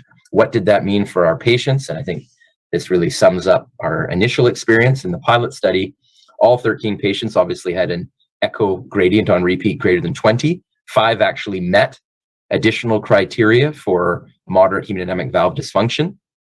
When you did the invasive, only 4 out of the 13 still had the mean gradient over, but all 5 of the patients that met for hemodynamic VARC3 could be reclassified. And again, this is now thinking outside the box as having no VARC3 hemodynamic valve dysfunction. And then for outcomes, you can see all of those ones that we would have classified based on echo as VARC3 hemodynamic moderate were reclassified and were asymptomatic. And the 3 patients in red there that were concordant, i.e. the echo was elevated, the invasive gradients were elevated, they went on, one for a redo TAVR and one for a repeat balloon dilatation. This was published concurrently November 21st in Circ Cardiovascular Intervention. I'm excited to say, with a bunch of wonderful sites in North America, Canada and the US, we are collecting the remaining 50 patients. We hope to present this data at TCT 2022 in Boston. Now, in the final 2 minutes here, let's look back at complete TAVR for the other major unresolved question, concomitant coronary disease. And we've added in a hemodynamic piece. First, an amazing steering committee with John, Marty, Roxana, Shamir Mehta, Vino, and others on the list there. 106 sites. We're actually going to end up with about 130 sites in North America. We're still trying to see if we're going to be able to reach out to select sites in the remainder of the world. But this is the protocol, and I'll go through it in a little bit of detail. At the top, you have to have symptomatic AS. You have to have an echo that shows severe AS as per all of the low-risk trials, all the partner trials. So severe symptomatic aortic stenosis, you have to have at least 1 coronary lesion in a native segment in a 2.5 millimeter vessel that visually is 70% angiographic. We use the exact same criteria with myself and my co-PI Shamir Mehta in the complete study that we did with STEMI patients. So this is the same visual angiographic. We are not using IFR, FFR. There is core labs for all measurements, CT, echo, hemodynamic, and angiographic. You can see the little star there. There needs to be heart team consensus that the patient is suitable for transfemoral TAVR. And if they were going for surgery, they're not, but if they were going for surgery, a surgeon on the heart team would have bypassed that 70% stenosis. All 4,000 patients must have successful transfemoral TAVR to get into the study. At the time of TAVI, we have said, and all of our co-investigators have agreed, that it is now standard of care to do standardized invasive hemodynamics, pigtail in the LV, pigtail just proximal to the transcatheter heart valve, both 1 centimeter above and at the arch, as well as an on-table simultaneous echo so that it's the same loading conditions. All 4,000 patients in, then you're randomized within 96 hours to either medical therapy, we leave that 70% stenosis for a median of 3.5 years, or you come back within 1 to 45 days, most patients coming back between 30 and 45 days for stage PCI. And then we just look at hard outcomes at the bottom there, composite of CV death, new MI, ischemia-driven revasc, or rehospitalization. What we've added in with the hemodynamic piece, so in addition to answering the question of whether we should be treating these coronary lesions, and it's crucial that you have the successful transfemoral TAVI first, and then they get randomized for their coronary disease. If you did it the other way and there was an issue with the TAVI, you would need to then follow patients who hadn't had a TAVI as part of the study, which doesn't work from a clinical trial design. But when those patients are coming back for their complete revascularization in a large North American sub-study, we will be doing repeat hemodynamics as well any time during the 3.5 years, whether the patients are randomized to medical therapy or complete revasc. If you have an elevated echo gradient greater than 20, or you meet for VARC3 hemodynamic valve deterioration moderate, you are coming back for an on-table echo with invasive hemodynamics. So we believe this will answer 2 significant unresolved questions in structural heart disease. What should you do with concomitant coronary disease? We have 4,000 patients in the largest and longest follow-up pre-specified in any TAVR trial, as well as we will have baseline hemodynamics, invasive and echo, as well as any patient during that period.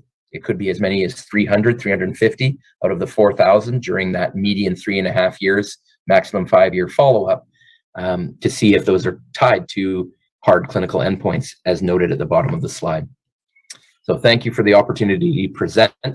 As I said at the start, transcatheter heart valve is going to become more and more common in the coming 6 to 8 years. And lifetime management, how to treat that concomitant coronary disease and when to perform repeat TAVR in an individual patient, are both crucial questions that we hope to answer in the coming years. So I would argue that transcatheter aortic valve replacement has become much more interesting now that we're looking at THV and THV as a massive piece of the puzzle going forward. Thank you so much from Vancouver on behalf of myself, Janar Sadhanathan, and John Webb. Okay, thank you very much. I'm gonna go live with my presentation. I'll share the screen.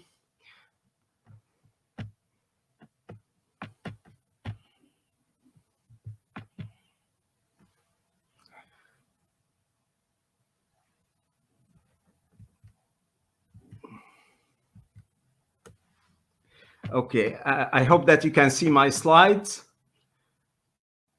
Okay, let me first thank the organizing committee for the invitation for this to present some of the cases of our center work. We'll start with the history of this patient. This is an 80-year-old man with past medical history of CAD and bypass surgery in 2010. He has ischemic cardiomyopathy with mildly reduced ejection fraction, history of AV node ablation because of paroxysmal atrial fibrillation, and implantation of permanent pacemaker.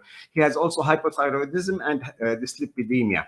He was hospitalized with progressive dyspnea on exertion, fatigue, and abdominal bloating, and lower extremities edema. He was able to walk about a mile a month ago prior to the hospitalization. This is his medication. He's on metoprolol, succinate, losartan, rivaroxaban, furosemide, rosuvastatin, and L-thyroxine.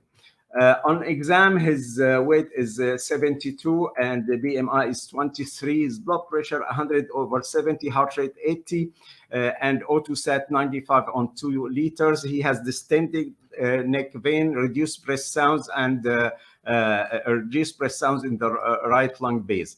He has regular rates of S1, S2, the 3/6 holosystolic murmur at the apex, and plus 2 to 3 pitting edema.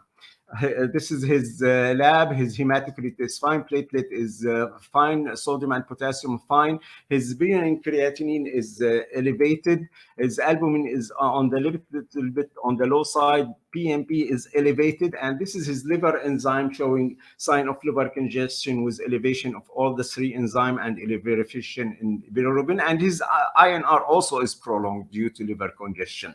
This is his echocardiogram and showing that there is at least moderate to severe MR with some AI, and the aortic valve is second. So this is his diameter for the left ventricular and diastolic diameter, his ejection fraction around 30%, and moderate to severe MR. This is the short axis for the aortic valve, and it is thickened and calcified. With Dr. Khadro, yes. You're not sharing your screen, so we don't see your slides. You want to try sharing your screen one more time? Okay, good.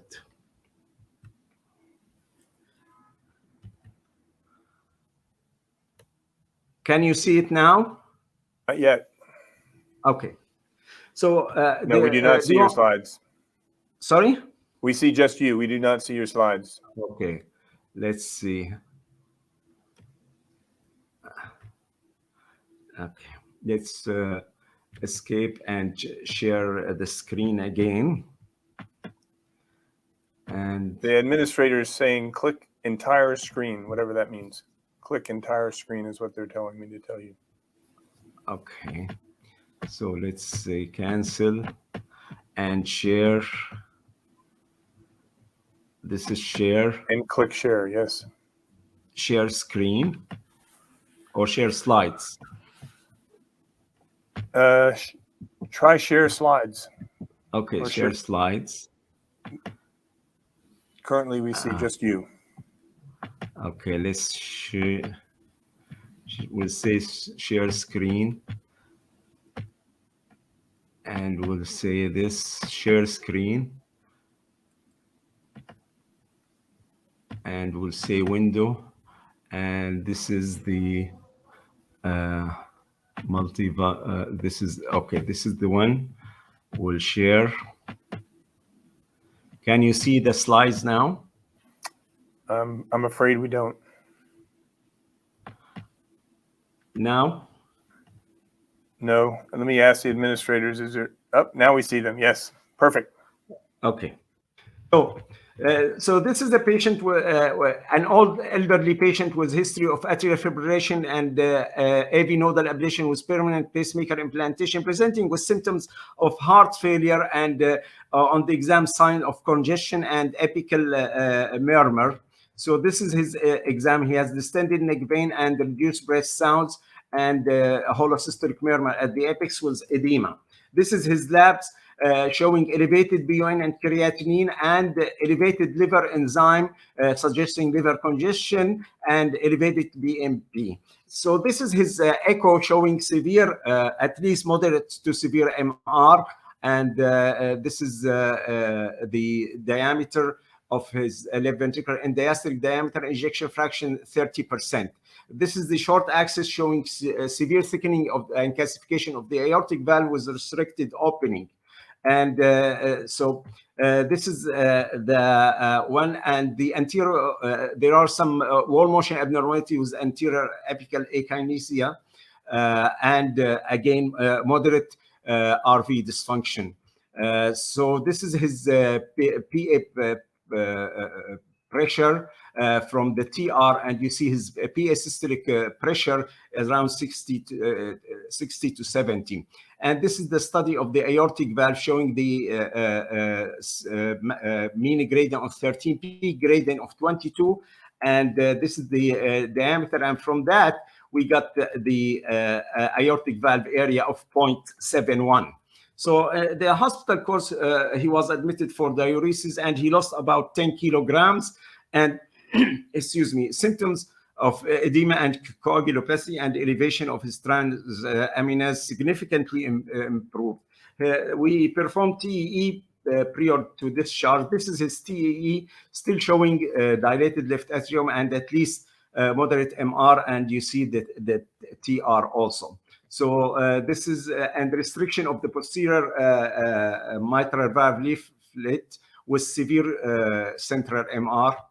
And this is the pulmonary vein flow reversal. You see that from the TE that there is a reversal of the pulmonary vein flow due to huge A wave. So this decision that since the patient improved with diuresis discharged after 2 weeks of hospitalization was to decide which valve is causing this problem. Is that the severe MR or the low gradient, low flow aortic stenosis with TR? So we don't know which the valve is contributing to the symptoms. So to do the butamine stress echo to assess the low gradient, low flow aortic stenosis was uncertain because of severe MR. So what's next? So with that, we need to review the guidelines.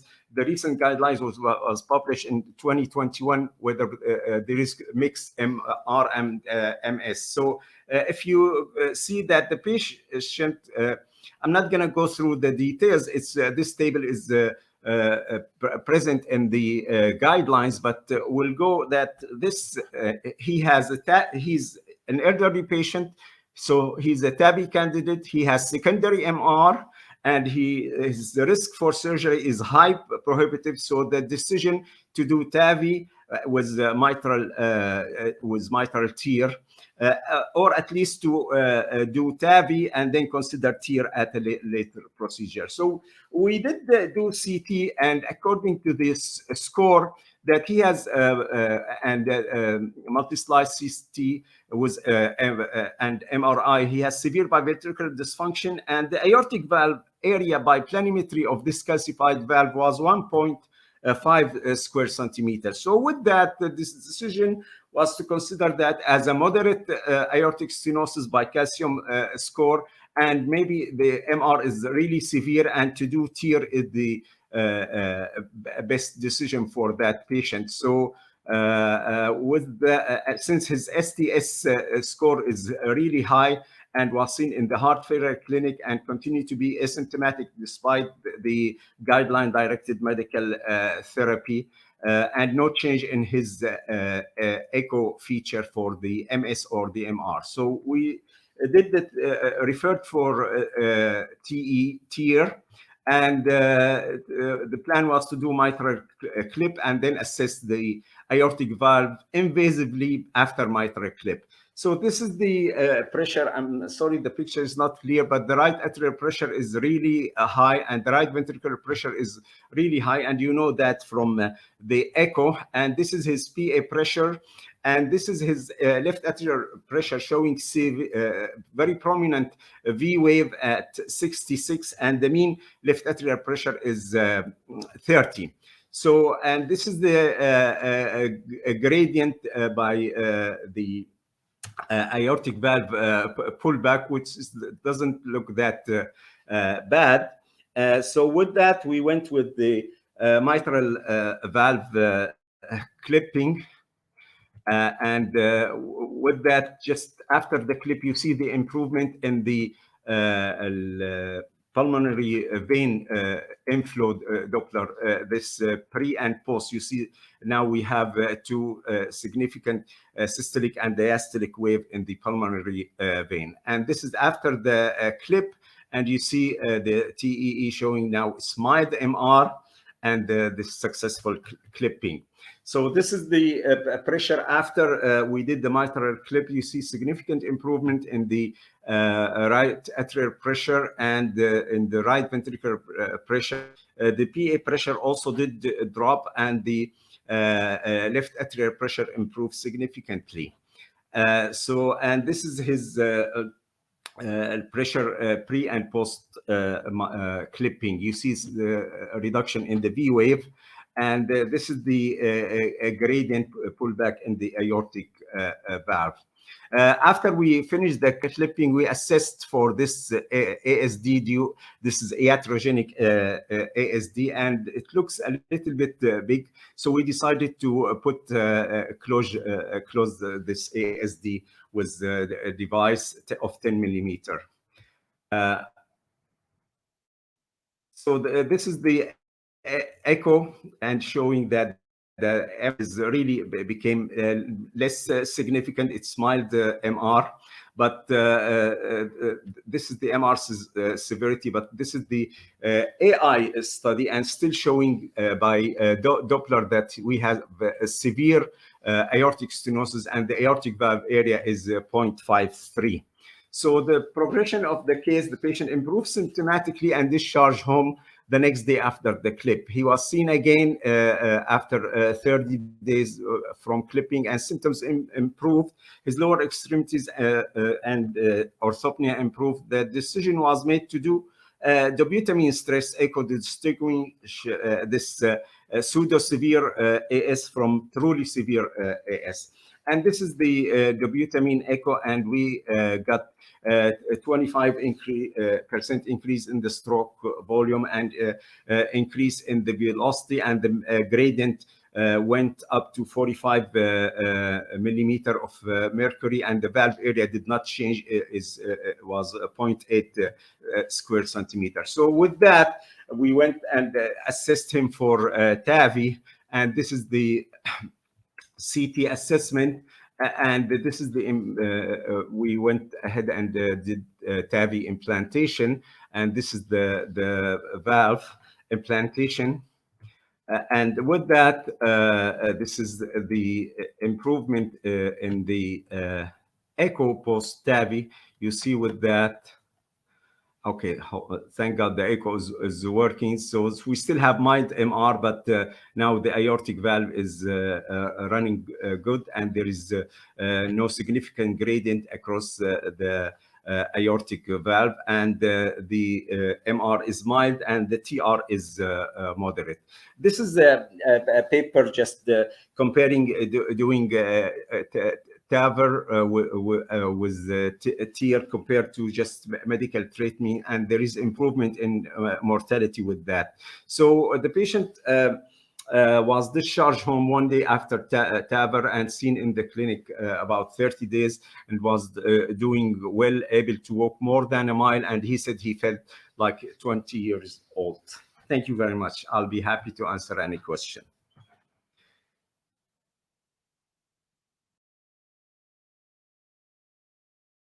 Presentation as usual, and a very fruitful case. Really, it was a very challenging case, and the decision was amazing. I think that we, for sake of time, we should move to next presentation.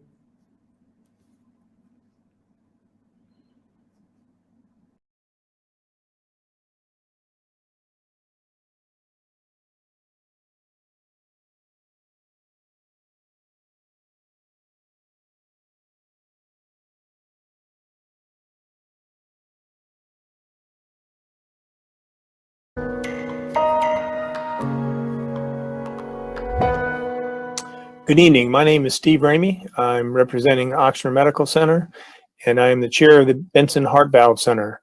I'm here to present to you in Dubai and those around the world with the transfemoral Evolut TAVR double wire technique, which we've developed to make this procedure safer and easier.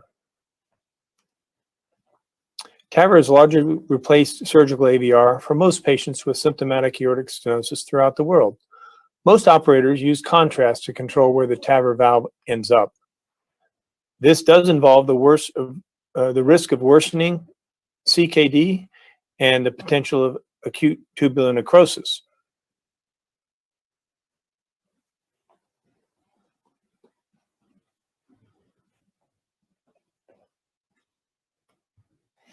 The technique that we have developed uses 2 wires and no contrast to deploy Evolut valves. The benefits include continuous visualization of the landing zone, no contrast necessary to deploy the valve, and a safer and quicker approach than the traditional approach. What I'm going to show you is basically pretty much beginning to end fluoro record case that we did yesterday. We do femoral angiograms when the patient has reasonable renal function, because we like to know if our access is in the right place, but this is totally optional and not necessary. This is 1.5 cc's bilaterally, so a total of 3 cc's of contrast. We use 2 wires to outline the landing zone using a sport wire and the non-coronary sinus, which is placed with a 4 French multi-purpose catheter, and then the catheter is removed. This is done through a 6 French sheath in the contralateral common femoral artery. And through the TAVR sheath, we put an AL2 catheter and we place a suprachor wire. And we do this picture just to outline what the potential landing zone is and to look at the calcium involved. You can see those wires very clearly. Now we're gonna use this same catheter to cross the valve, and we're using a sport wire to cross the valve. A glide wire to cross the valve. You can see the sport wire is still in place. That remains in place throughout the case. We then exchange over a pigtail catheter after checking the LVEDP, the glide wire for a Confido wire, which is used for deployment of the Evolut valve. Balloon valvuloplasty is performed. Again, notice the sport wire in place in the non-coronary sinus. That was a 22 true balloon. Now we're advancing the Evolut valve into the ascending aorta. We stop it at this position, and then we reposition the second guide wire in the left coronary sinus using an AL1 or AL2 or AL3, depending on the size of the sinus, and the suprachor wire. That way we have both the non-coronary sinus and the left coronary sinus outlined. We then pass the Evolut valve across the stenotic aortic valve, looking at the 2 wires to see how deep we want to place it. We then deploy it, and we happen to use rapid pacing once we flower the valve until we get to the end of the initial deployment. And this allows accurate placement. You can see the guide wires continuously through the deployment. And we mainly focus on the non-coronary sinus. This was done with a junior staff and a fellow. I was actually just recording the case. I wasn't even involved in the deployment. And there were no recaptures, and this is a typical scenario for us. We do a final position check to make sure we're happy with the position. If not, we could recapture and reposition. But in this case, we were happy with the position. And we then release the Evolut valve, which is done very slowly, using, again, the 2-wire technique. Very simple, no recaptures, constant visualization of the landing zone, and no contrast. After release, we just document one final picture to show how deep the Evolut valve is placed. And some of us like placing them in deeper, and others like placing them less deep. This is where I like to place them because I like to have access to the coronaries later. We then recapture the nose cone. And then do a final picture of the final position with the 2 wires. Again, no contrast, no recaptures, simple, safe, effective, and cheap. So in this procedure, we use the double wire technique. We used no contrast for valve deployment. The total procedure time was 19 minutes from skin to recapture and closure of the access sites and the femoral arteries. And the total contrast use was 5 cc's. We did 1.5 cc's each coin before the case, and we did 1.5 cc's at the end of the case for a completion angiogram. So in conclusion, we have actually used this technique exclusively for the last 6 years, and that's literally hundreds of cases. We've had rare recaptures for repositioning, probably somewhere between 2% and 5%. We've had no embolizations, no paravalvular leaks other than what's acceptable, an acceptable permanent pacemaker rate of around 15%. And most importantly, 0 contrast nephropathy. So this double wire technique is safe, easy, reliable, it's fast, and in my opinion, it's better than the contemporary contrast injection technique. Thank you very much. I'd be happy to answer any questions if that capability is available, and I will hopefully see you all soon after COVID.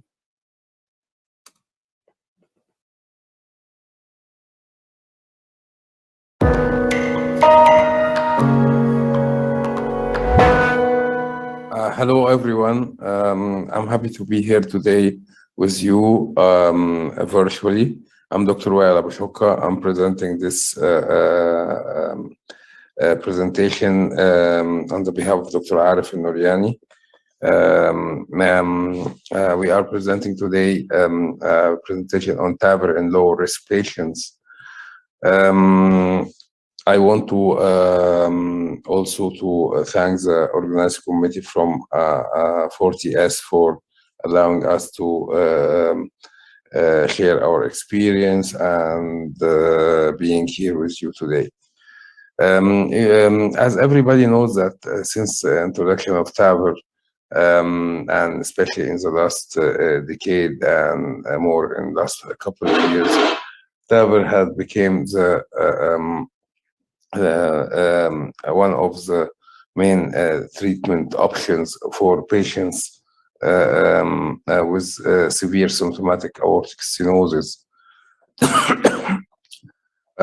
who are increased risk for surgical replacement.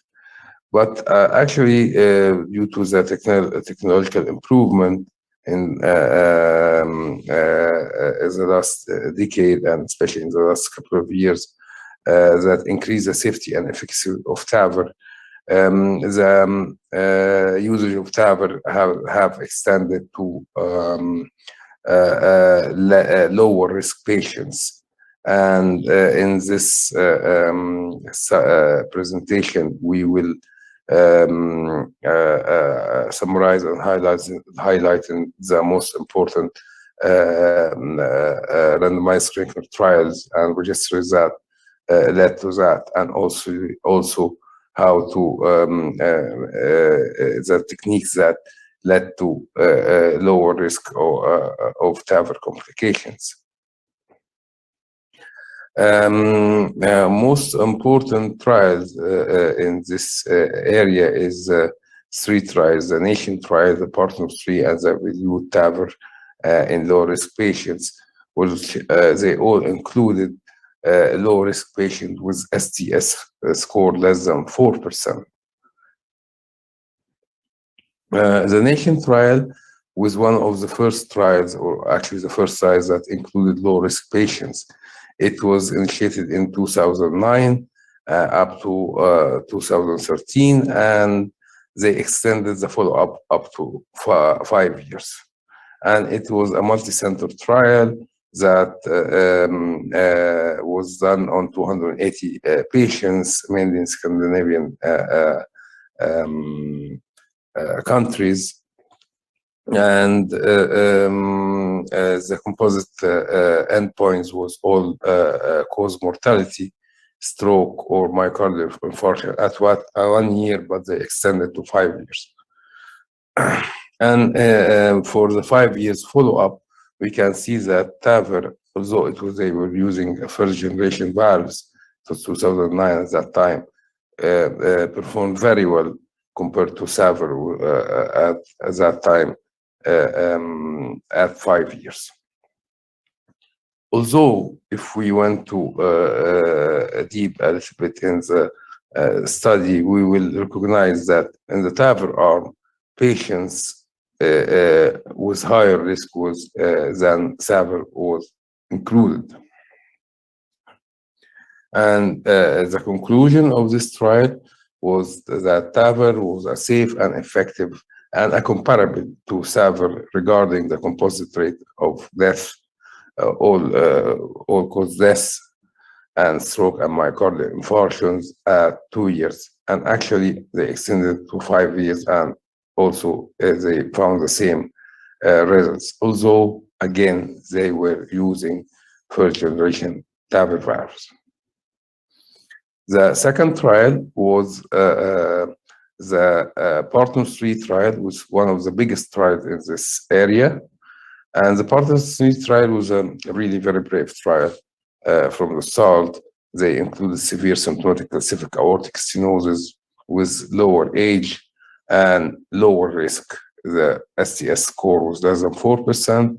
They included 1,228 patients in 2 arms, one for TAVR and one for surgical replacement using biprothetic valves. And the primary endpoint was composite all-cause deaths, all strokes and hospitalization at 1 year, although actually the follow-up pattern was 30 days, 6 months, 1 year, and annually up to 10 years. Also in this trial, they have 3 registries, one for alternative access, one for bicuspid valves, and the other for valve-in-valve. And at 1 year, the results were really amazing. Then we find that composite endpoints was really nearly the half. It was less by around 50% in TAVR group. It was around 8.5 in TAVR group versus 15.1 in SAVR group. For the EVOLUTE low risk trial, also it's one of the biggest trials. It was mainly in the US with other centers from outside the US, from Australia, Canada, Europe, Japan, and New Zealand. And they include low risk patients with STS score less than 4%. And they divide them into 2 arms, one for TAVR, the other for SAVR, and each arm was also divided into 2 arms, one TAVR only, or TAVR plus PCI, or SAVR only, and SAVR plus CABG. And we see that the baseline characteristics are nearly the same. And at 30 days outcomes, we see that TAVR really performed amazingly less complications than SAVR. The composite 30 days endpoint was 5.3 for TAVR versus 10.7 in SAVR. And also, especially in the stroke, it was really less, 0.5 versus 1.7, bleeding 2.4 versus 7.5, acute kidney injury 0.9 versus 2.8. And the only parameter that SAVR was superior was a rate of permanent pacemaker implantation, which was 17.4 versus 6.1. And the figure 17.4 actually is a very high figure compared to our experience in real world. For 1 year, TAVR still was performing very well compared to SAVR. It was TAVR have 5.6% composite endpoint versus 10.2%, which is a really significant difference statistically. Especially for heart failure rehospitalization and disabling stroke. And if we compare the PARTNER 3 and EVOLUTE low risk trials, we find that both valves were performing very similar, except in the rate of permanent pacemaker implantation, which was 7.3 for the SAPIEN 3 valve versus 19.4 for the EVOLUTE valve. And this was really, this is really 19.4 is not really the figures that we have right now, especially when we adopted the new techniques. Maybe in this the trial they will using the coplanar view for implantation, while now everyone is using more the cusp overlap view, the RA caudal to implant the valve, and this can give you the real depth of the valve in the LV, and we are targeting now 0 or +1 levels for implantation, which have which led to really a reduction of the pacemaker implantation rates. And also newer valve, like here from the ACURATE neo2 from Boston Scientific, they have really low rate of permanent pacemaker implantation rate. From our experience, really the rate is about 8 to 9%. for permanent pacemaker implantation nowadays. The Achilles heel for TAVR really is the valve durability. And we don't have data more than 5 years up to now for TAVR, although it was performing very good at 5 years. We don't know, maybe it will not be same at 10 or 15 years, but we are waiting for new data from the PARTNERS-3 at 10 years and other long-term studies and registries. In conclusion, that despite of the advancement in the biomedical technology, still we have a lot of challenges that we need to be that need to be addressed in the field of TAVR. The most important frontier in our view is valve durability. And this we will have great insights when we have the data from the PARTNERS-3, and I think that we need more studies and trials with long-term follow-up for TAVR. And one of the biggest challenges is that our celebrity and our hero, Arnold Schwarzenegger, that put us that when he posted his photo 48 hours after TAVR, and now all patients are coming.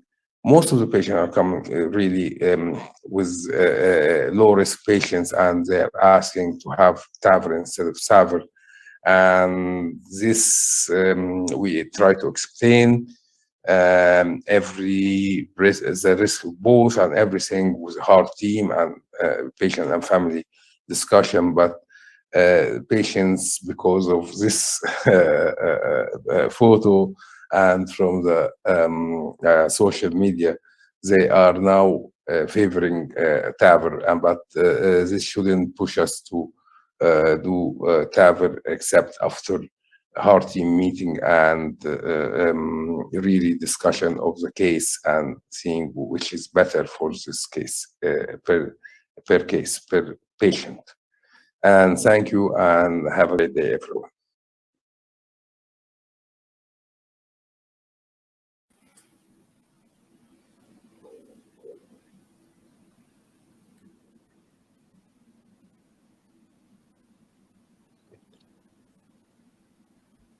So now I think that we, at the end of this session, we'll go to a discussion about the cases.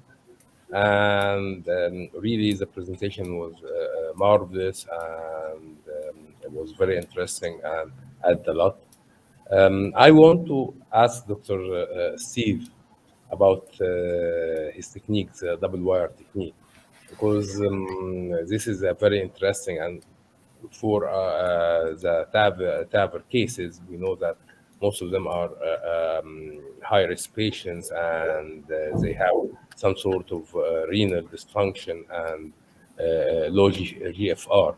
So, Dr. Steve, what view do you implant? You still using the coplanar view or the cusp overlap view to implant the valve with no contrast?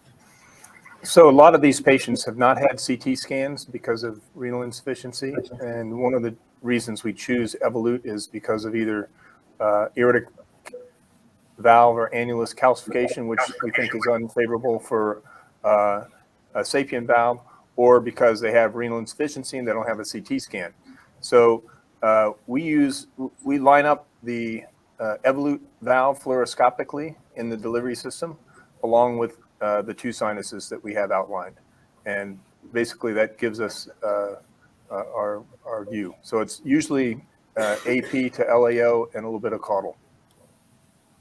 Yeah, great. So you don't do CT for these patients. So how can you know the coronary height? So for a native valve, I've never had God put the coronaries in the wrong place.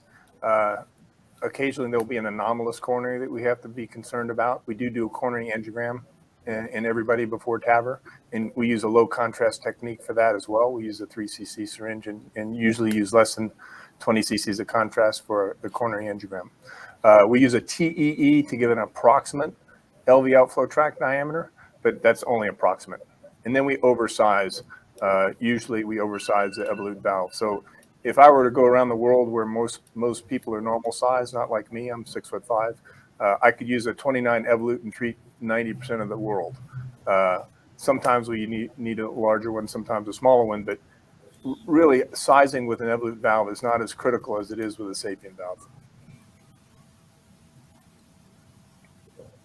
And I have a comment, Wael, about a couple of comments. One, we saw some guidelines and discussion about the heart team. And the point I want to make is that guidelines are not laws. They are simply guidelines. And I think what you decide with your local heart team for a patient is sacred. And that is what you should be supported in doing at your institution and pretty much wherever you get scrutinized. Yeah, sure. Guidelines, they guide us, but they're not like a holy book because they change actually according to the. But the most important is discussion, from my point of view, discussion with the heart team and family and the patient, and explaining everything in detail. This is very important. So, Dr. Walid, can I ask about really your case was really a very interesting case, and your approach was staged procedure for mitral clipping and then TAVR. But why didn't you consider doing both in the same session? Nowadays, there's a lot of, or you wanted to give the patient some space to just to evaluate the aorta after fixing the mitral. What was your strategy here? Well, first of all, I told you this is an elderly patient, and the decision and the cost for.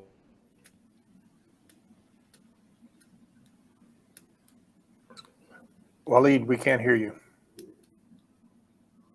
I think there is a problem. Now we hear you. Okay. So the decision doing double valve in such an elderly patient is a little bit problematic with the insurance company. This is number one. And the other thing, the evaluation of the aortic valve by itself, since he had low ejection fraction, did not persuade us that this is a tight valve, at least from the hemodynamics. So as I showed you after the mitral valve tier, we did the invasive evaluation, and that did not show. And also the CT with the calcified aorta and planimetry showed that the aortic valve area is around 1.5. So we were a little bit reluctant to do double valve at the same time, especially in this elderly patient. But after the patient did improve and we got all the enough information by doing the vitamin stress, I think we were convinced that he will do much better if we do the TAVR after. I mean, I did show you the slide of the guidelines, and as Dr. Remy said, the guidelines is not a law and is not sacred. And the guideline, they recommend doing both and probably TAVR and at the same time. But our clinical impression was probably this MR is much more significant, causing the symptoms. And with that, we proceeded first with TEER first, and then with the TAVR later. In the United States, we would not get reimbursed for both. We would get one payment, and so it would make sense for us to bring them back in 30 days. And that's why we also don't do a coronary procedure electively after a TAVR. We wait 30 days. That's the law. That is a law. I have a question for Victor and for Mohammed, if they can unmute themselves. We have been doing TAVR since 2009, and in that period of time, we've only had 3 TAVR valves fail. Now, a lot of the reason for that may be that the older, sicker patients die with their valves intact before the 10 or 15-year period. But the 3 that we had fail were all in dialysis patients. I think the durability of the TAVR valve is going to be very good because they're made by the same company.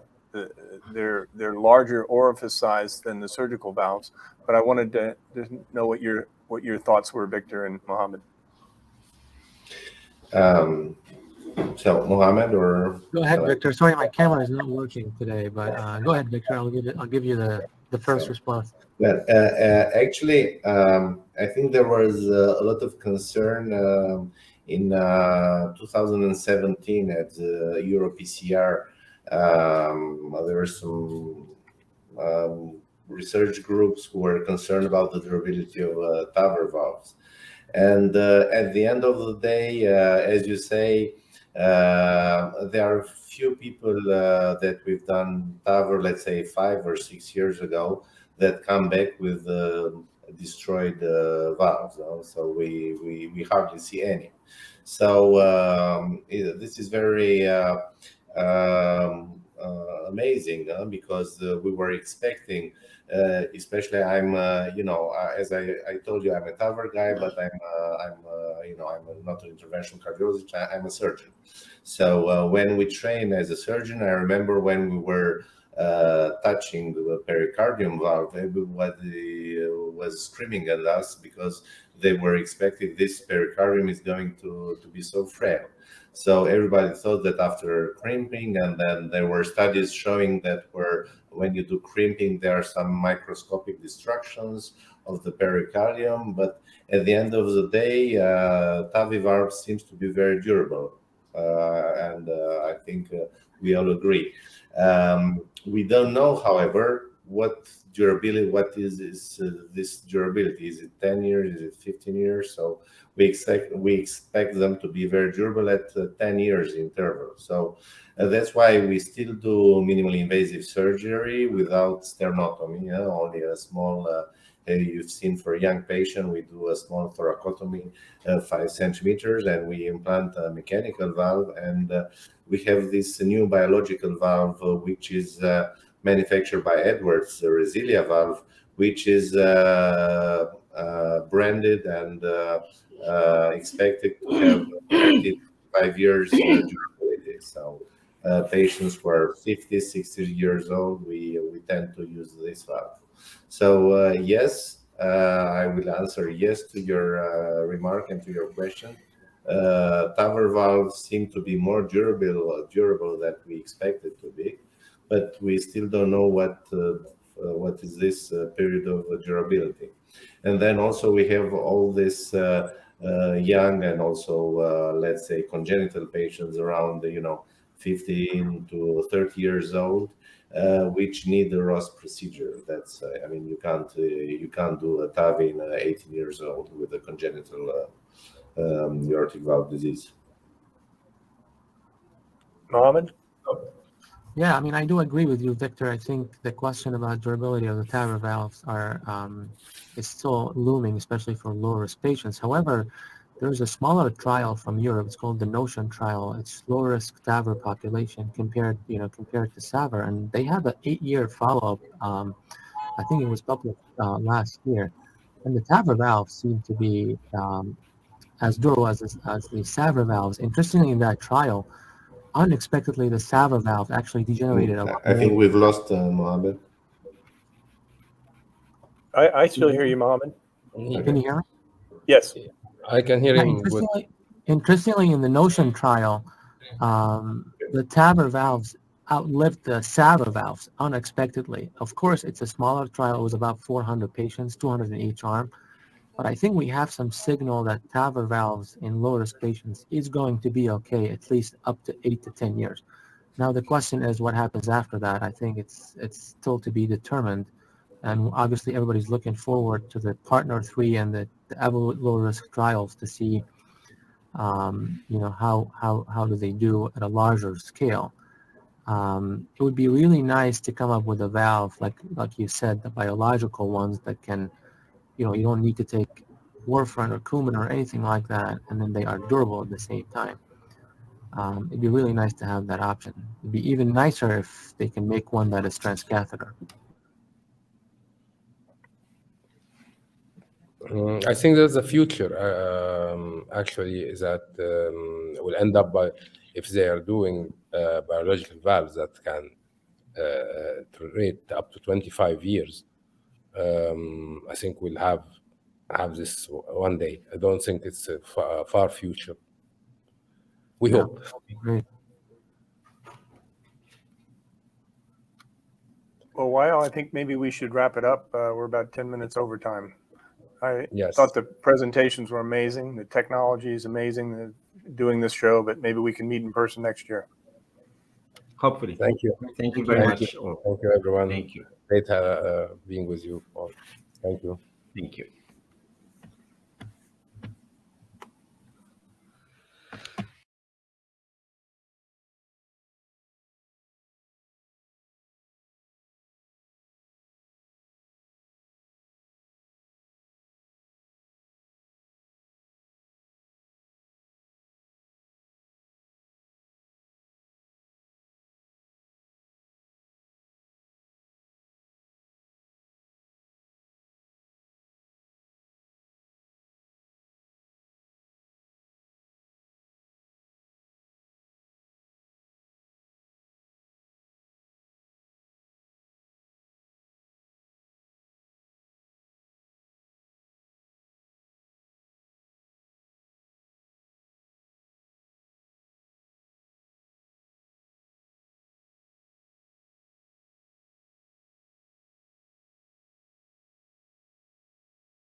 I think we are ready to start the next session. I'm Jan Skowronski, and let me make brief introduction of the speakers at this great conference.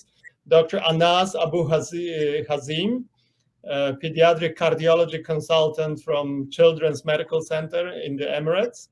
Dr. Walid Kadro, consultant interventional cardiologist at Burjeel Hospital in Sharjah.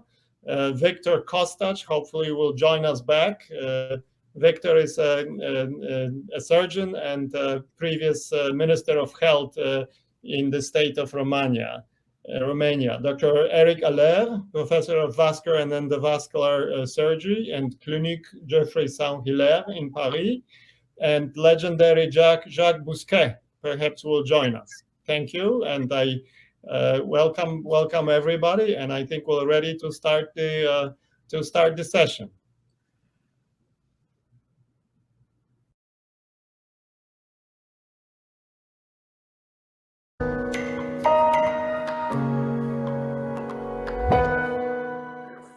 Good morning and good evening, everyone. I want to start by thanking Dr. Omar Al-Hallaq and the organization committee for inviting me to present today about treatment of aortic coarctation. My name is Dr. Anas Abu Hazim. I'm a pediatric cardiology consultant with Kids Heart Medical Center. The outline of the talk, we will talk about the prevalence, guidelines in adults, imaging, access, when to use bare metal versus covered stents. We have a couple of cases to present and a short slide about complications. Prevalence and associations of coarctation. Coarctation compromises 6 to 8% of congenital heart disease. It is more common in males than females. It is common in Turner syndrome, and other cardiac associations are bicuspid aortic valve, Schonn's complex, VSDs, subaortic membrane, and aortic stenosis. Extracardiac associations of coarctation are intracranial aneurysms. I want to talk about the 2018 American Heart Association and American College of Cardiology guidelines for the management of adults with coarctation. Indication first is that all patients should have an initial and follow-up aortic imaging using cardiac MRI or CT scan. Including those who had prior surgical or catheter intervention. Resting blood pressure should be measured in the upper and lower extremities in all adults with coarctation of the aorta. Level 2A, ambulatory blood pressure monitoring in adults with coarctation of the aorta can be useful for diagnosis and management of hypertension, mainly also after treatment of coarctation.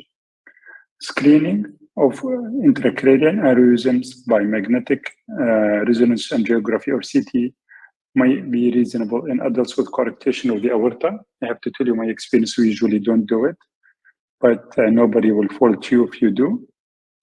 And the last recommendation for investigation is exercise testing to evaluate for exercise-induced hypertension may be reasonable in adults with coarctation of the aorta who exercise. And I'm really thinking this is mainly for post-treatment. Some patients will still have hypertension, especially with exercise after treatment. So exercise test might be indicated. Therapeutic, surgical repair or catheter-based stenting is recommended for adults with hypertension and significant native or recurrent coarctation. Goal-directed medical therapy is recommended for treatment of hypertension in patients with coarctation of the aorta, after repair as well. And level 2B, balloon angioplasty for adults with native and recurrent coarctation of the aorta may be considered if stent placement is not feasible and surgical intervention is not an option. Pre-procedural imaging, CT scan or MRI angiography are very helpful in building the case for intervention, delineating anatomy, planning stent length and balloon size, assessing function, collateral burden, and assessing the proximity to other structures. MRI has the advantage of giving hemodynamic information and avoiding radiation. Having a previous stent is problematic for MRI. CT scan is faster and has higher resolution. It is the test of choice when there is previous stent. The problem with CT scan is the radiation. Access during the procedure. Femoral artery remains the standard, although sometimes, especially in pediatric, an intervention has been done through the axillary or even the carotid. Care should be taken to access the artery above the superficial femoral artery bifurcation. Vein access is used for hemodynamics and possible pacing. And some old school physicians still use the vein to get a transseptal puncture and advance the catheter to the aorta for imaging from above the coarctation. But recently, we've been using radial, brachial, or axillary access for this. When to use bare metal or covered stent? We use covered stents right now in most of the cases, especially in severe coarctation, in inflammatory disease like Takayasu, mild mid-aortic syndrome that happens with the neurofibromatosis. We use it in Turner syndrome, elderly patients, because there are more risk of dissection, in pregnancy, presence of aneurysms, and concomitant PDA. When to use bare metal stent? When the coarctation is mild or moderate, and when you are stenting across head and neck vessels. A covered stent should always be available, whether you plan on using it or not. In case of emergency, it might be life-saving for the patient. Those are the stents that most commonly used. In pediatric and congenital doctors, they most of the time prefer balloon-mounted stents rather than self-dilated stents. We use the Max LD stent, the CP stent that covers bare metal and covered, Advantis stent, and Bentley stents. So my first case is an 18-year-old male with a newly diagnosed systemic hypertension. He has history of VSD that was surgically repaired as an infant, but then he lost follow-up. Exam shows diminished pulses in the lower limbs, radiofemoral delay. There was more than 20 millimeter gradient across the upper and lower limbs, and there was a systolic murmur in the back. Echocardiogram shows aortic coarctation and LV hypertrophy. So as you can see here, usually we obtain angiography in RAO or LAO projections and lateral. You can see an acute bend here, and there might be a small pseudoaneurysm. There is post-coarctation aneurysm of the descending aorta. It's a long segment also hypoplasia of the aorta, but mainly the acute bend is the focus here. This is a Max LD stent. We usually size the stent to the transverse arch or the descending aorta at the level of the diaphragm. Usually for adults, we use 18 to 20 millimeter balloon. So this is a pre-inflation and post-inflation. This case is special that the stent migrated post-dilation and we had to mount the balloon again and actually push the stent up. We ended up crossing the carotid, but the patient was fine, and till this day, the patient is fine with no stroke. Post-stent placement, we went through the struts and we dilated the struts across the carotid. And this patient, we will keep on indefinite antiplatelet therapy.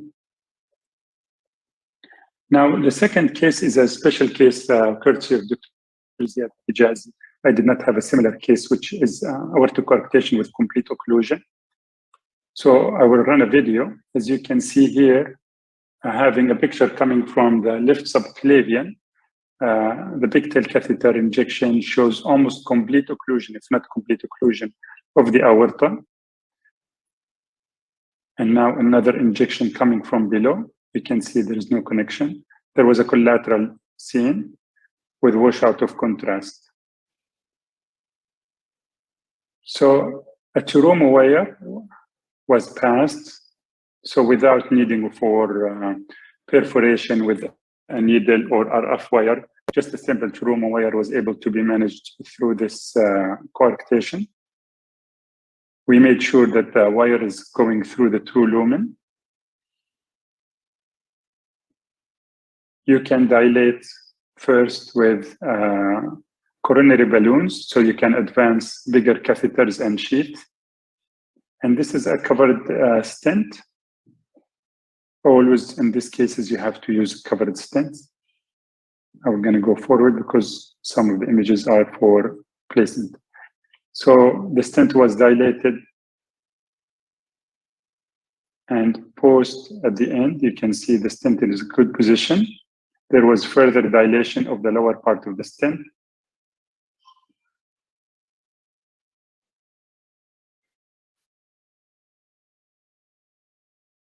At the end, you can see this is a very good result. You might consider coming back after a few months and redilating the stent again to full size. Complications of aortic coarctation stenting, access site complications, stroke, gross vascular injury like dissection or bleeding, aneurysm formation. We recommend screening by CT scan after stenting 6 months post-cath, and stent embolization. Thank you so much for listening.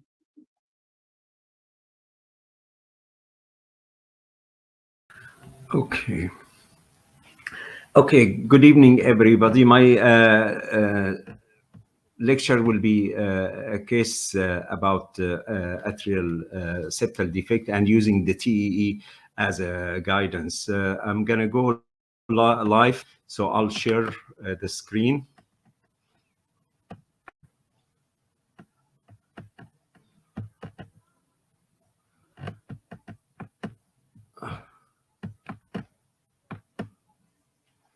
Okay, so we'll use the entire screen.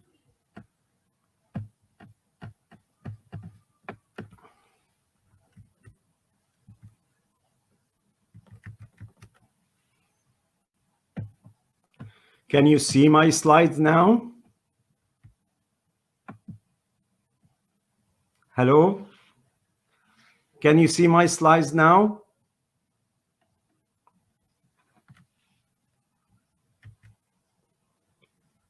Can you see my slides?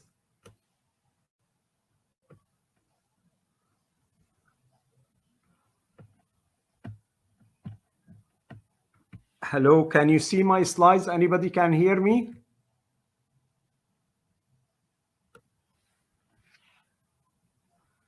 Anybody can hear me? Dr. Kadro, we see you and we hear you, but we don't see your slides. Okay. Can you see my slides? Not at the moment. Not at the moment. But I know Middle East is about magic. It's about stories.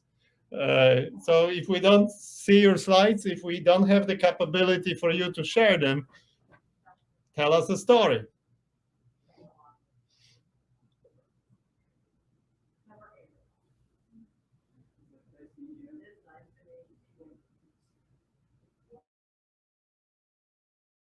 Showing this atrial septal defect, and with this, it's clear that the rim is, there is a little rim in the anterior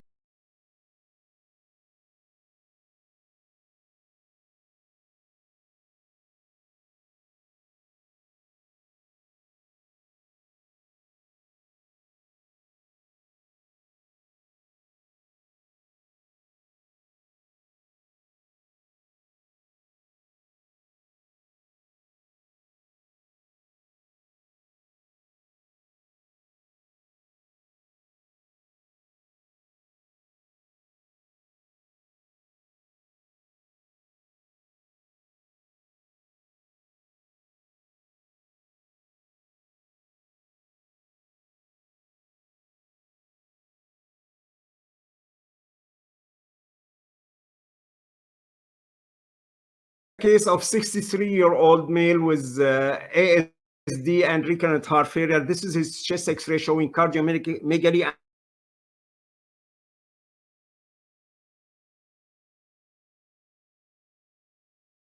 And there is a little rim next to the aorta, but there will be another rim in the posterior part. And this is an important to see that.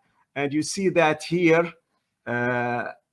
This is the small rim in the posterior part, and this will be adequate for device implantation. So balloon sizing, we don't do that quite frequently, but this is the balloon sizing, and this is the implantation. Let's compare the echo to the fluoro. And you see here the device is advancing through the sheath, and here on the echo, you'll see also the device should be advancing and entering the sheath. This is the device is advancing and enter the left atrium. And now the next part is to open the device. And here we'll open the device. You see that here on this screen, the device is open. And from the fluoro, it is a good position, and this is coaxial of the sheath with the vertebral column. But however, you see here on the echo that the device is totally open in the left atrium and is not covering the rim. So we need to move the sheath and really hit for the right upper pulmonary vein. It's here. And once we hit for that and open the device again, let's go to the echo. And with that, you see the device now is open and will capture the posterior rim. And let's see the echo now. The device is open, the second disc, and now opening the second disc on echo, and we capture the posterior rim here. And then we'll do the Tegel movement to make sure that the device is in position. And with that, we'll make sure the device is in position and then release the device. Here, let's see the releasing of the device. This is the Tegel movement, and the device is in position by echo, and we release the device, and the device is in good position on the echo. And this is the chest X-ray. Got improved, and the congestion got improved. So with the echo with one or two views, it's not adequate to assess the rim. So we need to use the transesophageal echo and mainly the 3D construction to find the exact position of the ASD and the adequacy of the rim. So we need to rotate and get the better view for the better view for that. So the kind of ASD that there is, this central ASD with adequate rim anteriorly and adequate rim posteriorly. There is this kind of ASD where there is inadequate rim around the aorta anteriorly, and this kind there is inadequate rim. There is inadequacy in anterior and posterior. And there is this kind of ASD where there is multiple ASD. And with that, we need to depend on really transesophageal echo and 3D imaging to assess. If we review the data for the rims, that we'll see only 24 of the cases, only 24 of the cases of the ASD has sufficient rim both anteriorly and posteriorly. However, in most of the cases, 65% of the cases, there is deficiency in the superior anterior rim next to the aorta, and there are the rare around 4% of inferior posterior rim deficiency, and around 7% we have multiple rim deficiency. So let's review some cases. This is case one that on 3D TEE, we have the major diameter of 60 millimeter and the minor diameter of 30 millimeters. So we get the ellipticity index of 0.81, and sizing balloon give us 18 millimeter, which is very close to the measured diameter, and just we implanted a 19 millimeter device. This is case 2. The minor diameter is, the measured diameter is 16, and there is a minor diameter of 9, and the ellipticity index is low. So with the sizing balloon, we got 18 millimeter, and we went and implanted 90 millimeter successfully. So there is good correlation between the measure diameter of the ASD and the sizing balloon diameter. However, there is no correlation between the ellipticity and the sizing balloon. Let's see this case. This is a case that when we did the TEE just at 0 degree and 30 degree, 90 degree, we only see this ASD, and we get different sizing. However, when we did 3D TEE, and we got, this is the minor diameter, and this is the larger diameter, and this is the larger diameter, which was measured at 30 degrees. So we changed the probe, and we got the diameter at 30 degree of 30 millimeter, and we ended up successfully implanted 34 millimeter device, and it was adequate and successful. This is the echo after the implantation, and if we concentrate on this 30 degree imaging, it is great with adequate coverage of the whole ASD.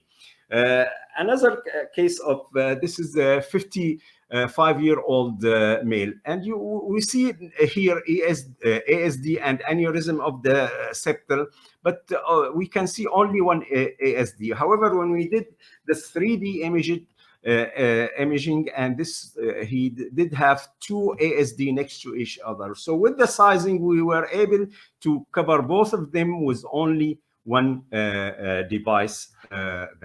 Now, this is an interesting case. This is a 44-year-old female. And if you see, this is the transthoracic echo. You see that there is the aneurysm of the septum. There is the multiple shunts. And there is dilation of the right-sided chambers. And here with the 2D, we can see that there is this shunt. This represents the first ASD. There is another shunt represent the second ASD, and probably there is a third shunt here represent a third ASD. So this is the first ASD, and this is the second ASD. This is the small shunt, and probably here the third ASD on that view. If we do now 3D imaging, and look at that, she did have 4 ASD next is 1, 2, 3, and 4. So we did the implantation and this sizing, and we ended up putting 3 devices to close those ASD, hoping the 4th ASD will close between those devices. And this is the imaging after we implanted 3 devices. It is nice implanted devices. And this is the 3D imaging. You see, this is the bigger device, 17 millimeter, and this is the second one, 10 millimeter, and the third one. But still, the 4th ASD is still present. We hope by endothelialization that this may close. But this is after 1 year, she still have this shunt and a small ASD present. And this, since the patient did feel well, and the first procedure was not that harmful to her, she accepted to get and go ahead and close this 4th ASD. So this is the 3D imaging, and this is the remainder ASD. And with that, we were able to cross with the balloon and do sizing with the balloon, and ended up with 8 millimeter device. This is the implantation of 8 millimeter device of Amplatzer. And this is now the 3D imaging that 4 devices, and this is the new device here covering the 4th ASD. So this is the whole echo. This is from the beginning, and this is after we closed and left one ASD, and this is 1 year later, And this is the final after we put the fourth device. So now our conclusion that advantage of 3D transesophageal imaging are very important for easy and quick definition of the ASD morphology and accurate detection of maximum diameter of the ASD. And the most important is accurate diagnosis of multiple ASD. Thank you very much.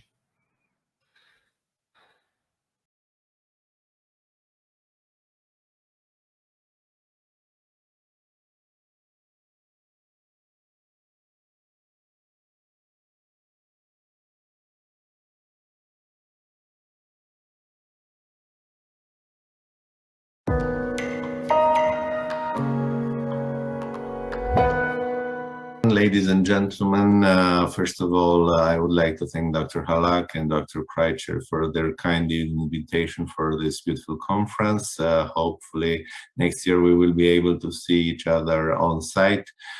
Today's talk will be about endoscopic mitral valve repair. Will continue to be the gold standard for mitral valve regurgitation over the next year. Years to come, I'm professor of cardiovascular surgery at the University of Bucharest and chief of cardiac surgery in the Sanador Hospital in Bucharest, larger university private hospital in Romania. So mitral valve is a complex valve to repair due to its complex anatomical features and movement. And as Professor Carpentier used to say, if you want to do a perfect mitral repair, you have to make the mitral spile again. So Professor Carpentier, who is one of my mentors, did an amazing job in developing, in pioneering mitral valve repair, and we all remember his revolutionary paper, The French Correction.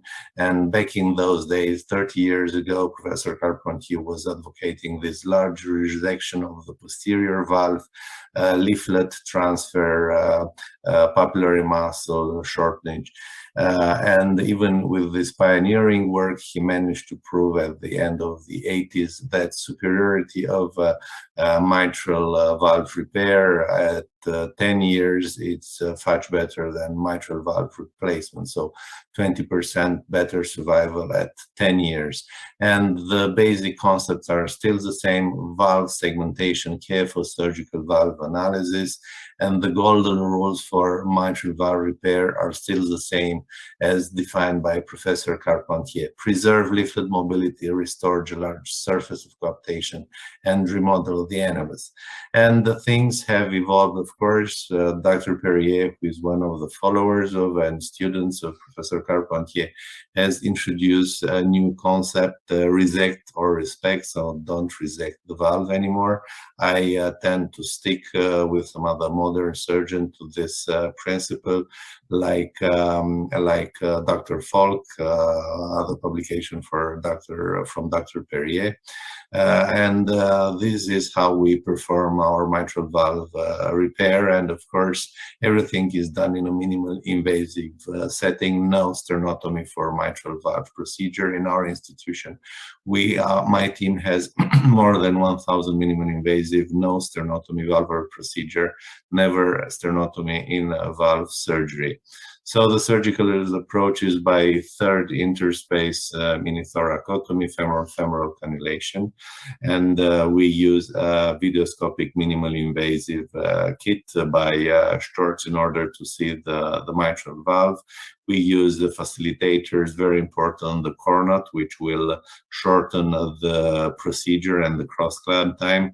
And I will show you some of the cases and you understand why transcatheter repair has no future in this pathology. 34 years old lady with severe Barlow disease. All 6 segments of the valve are resected. So here, after placing cords and closing cleft, we have managed to achieve this beautiful procedure at the result at the water test, as you can see. Another patient, very complex repair, 49 years old, young female with a complete prolongation of all posterior valve, as you can see on the echo. So this is a big annulus. All the posterior valve is going backwards, is prolapsing. So here we start placing the stitches. on the annulus. We go forward with the video. We place the Gore-Tex. We have used 6 Gore-Tex neocords in order to align all the posterior mitral valve into place. And after doing this, we, in these cases, we use this beautiful 4D ring from LivaNova. And after calibrating all 6 cords, at the end of the procedure, we will have to tie the knots, remove the ring, and close the huge clefts that are on the valve. And the result is very nice. You see, it's grade less than grade 1 or grade 0, I would say, residual regurgitation with a massive coaptation. Try to do this with a transcatheter technique. 60 years old, difficult repair, A3 prolapse. You can see it on the echo, a beautiful echo image from my colleagues. You see the A3. So here we have to do a pinpoint repair with a couple of cords which are going to be tied directly on the popular muscle, which corresponds to the insufficient segment of the A3.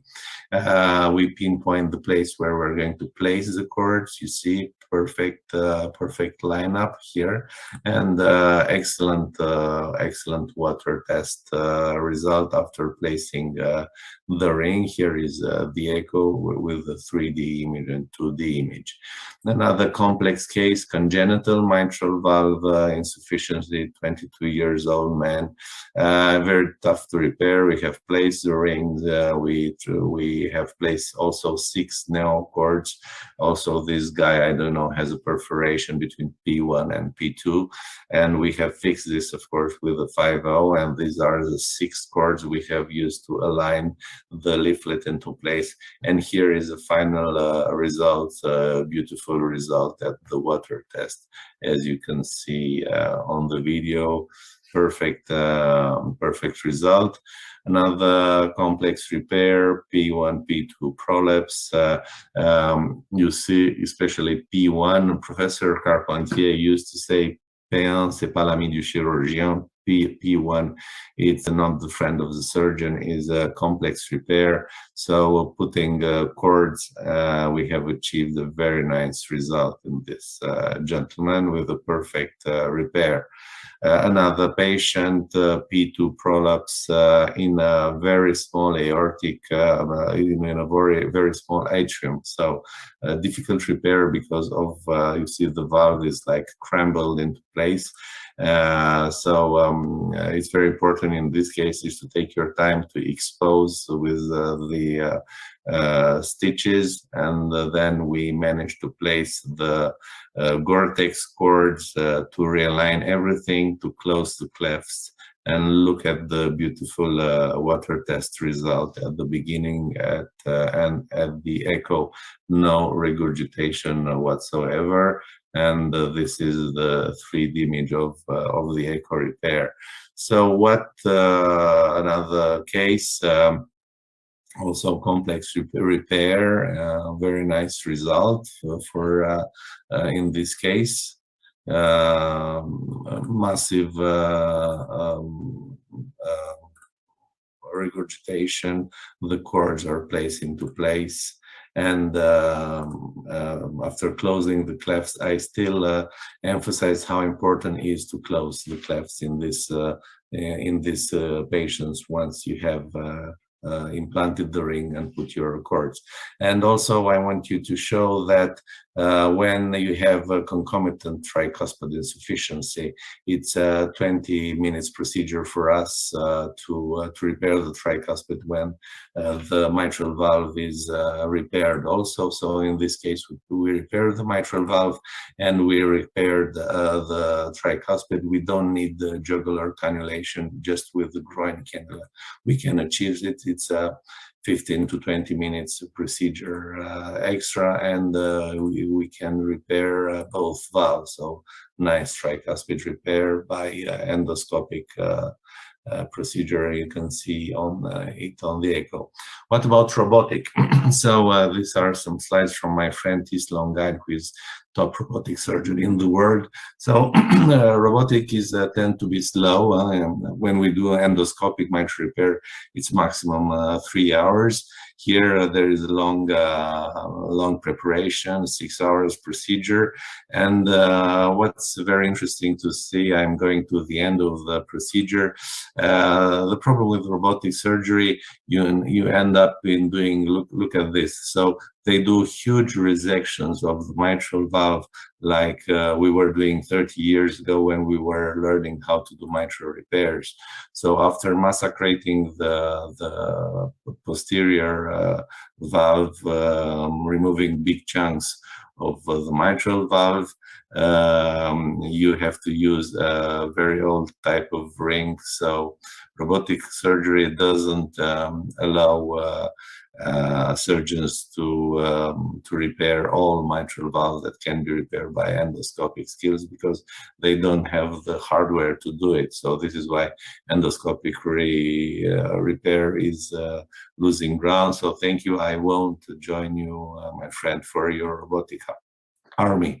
In terms of durability, there were plenty of studies that demonstrated that all these minimally invasive endoscopic repairs are as durable as surgery performed through median sternotomy. So this is not an issue anymore.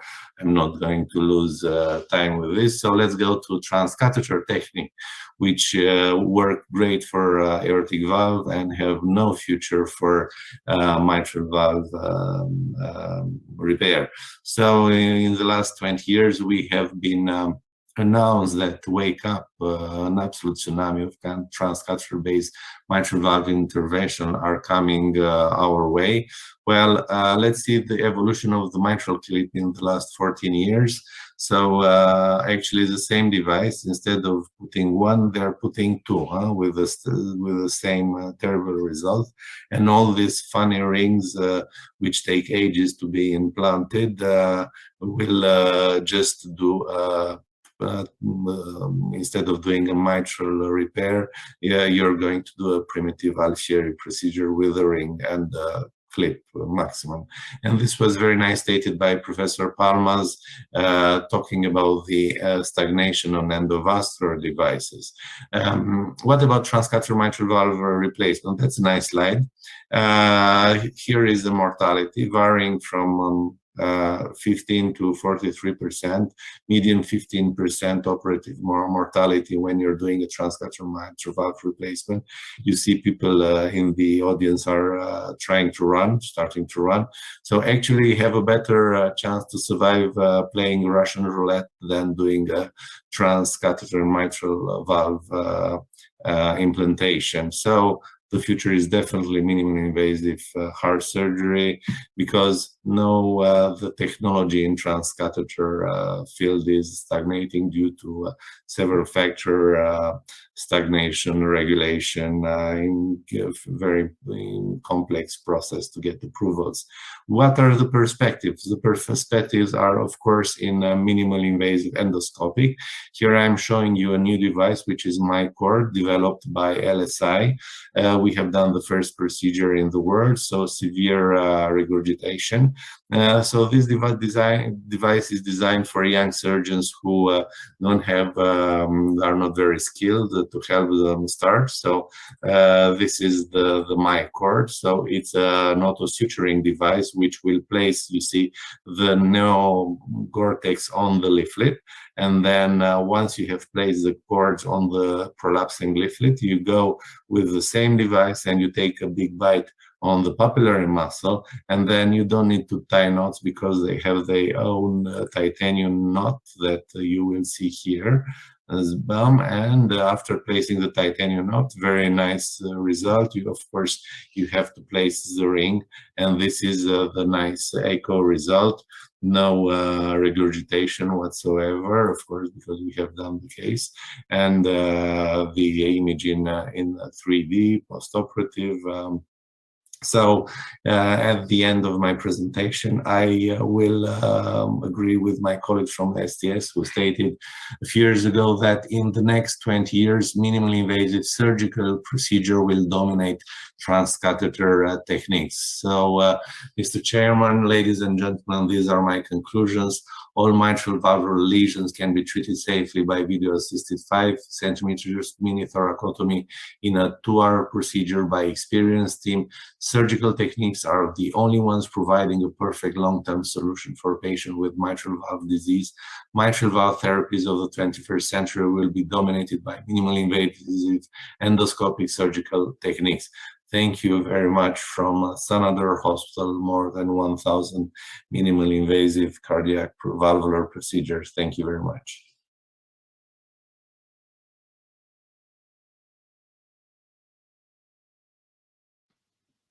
I want to thank Dr. Omar Halak for his kind invitation. I believe we, vascular and cardiovascular specialists, have the chance to change life of our numerous patients suffering male impotence. Cavernovenous leakage is the first somatic cause of erectile dysfunction at all ages. It is also the first cause of severe physical disability in young men. Actually, 1 to 2% of men under 25 cannot have erection sufficient for sexual intercourses because of cavernovenous leakage. 4.4 million men in the USA suffer cavernovenous leakage. Venous leakage causes failure of blood retention in the penis. The blood enters properly into the penis but escapes too early. As a result, pressure cannot increase and erection cannot be hard enough.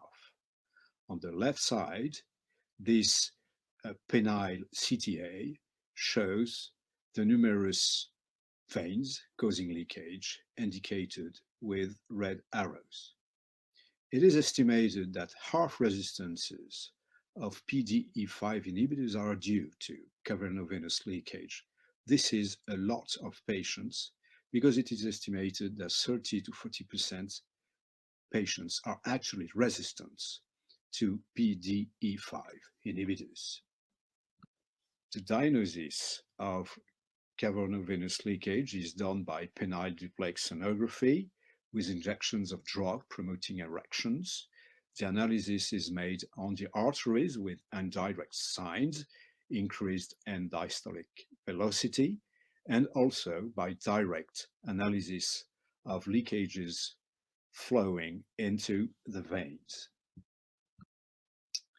The prognosis of this disease is supposed to be very bad, and actually urological societies say that there is no treatment and that the only solution is penile implants, since drugs are not efficient because they are unable to block leakages.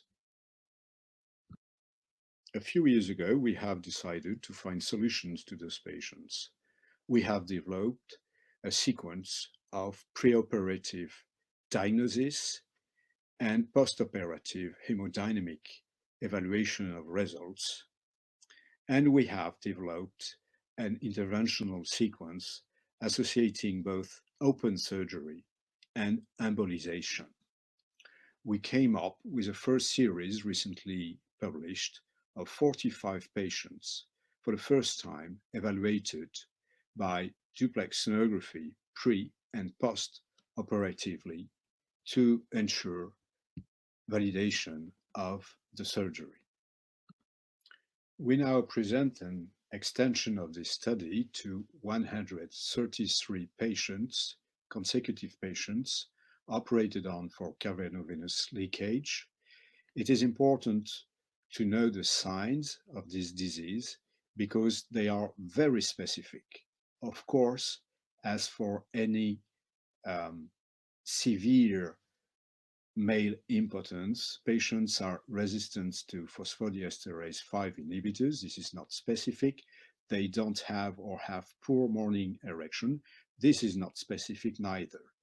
but they, in addition, have positional variations of erection. And this is very important because this is very specific of the disease. They have loss of erections when changing position, and penile rigidity varies according to position. For 50% of patients, these signs are present and appeared below the age of 25, which emphasize the fact that it can be a disease of very young men.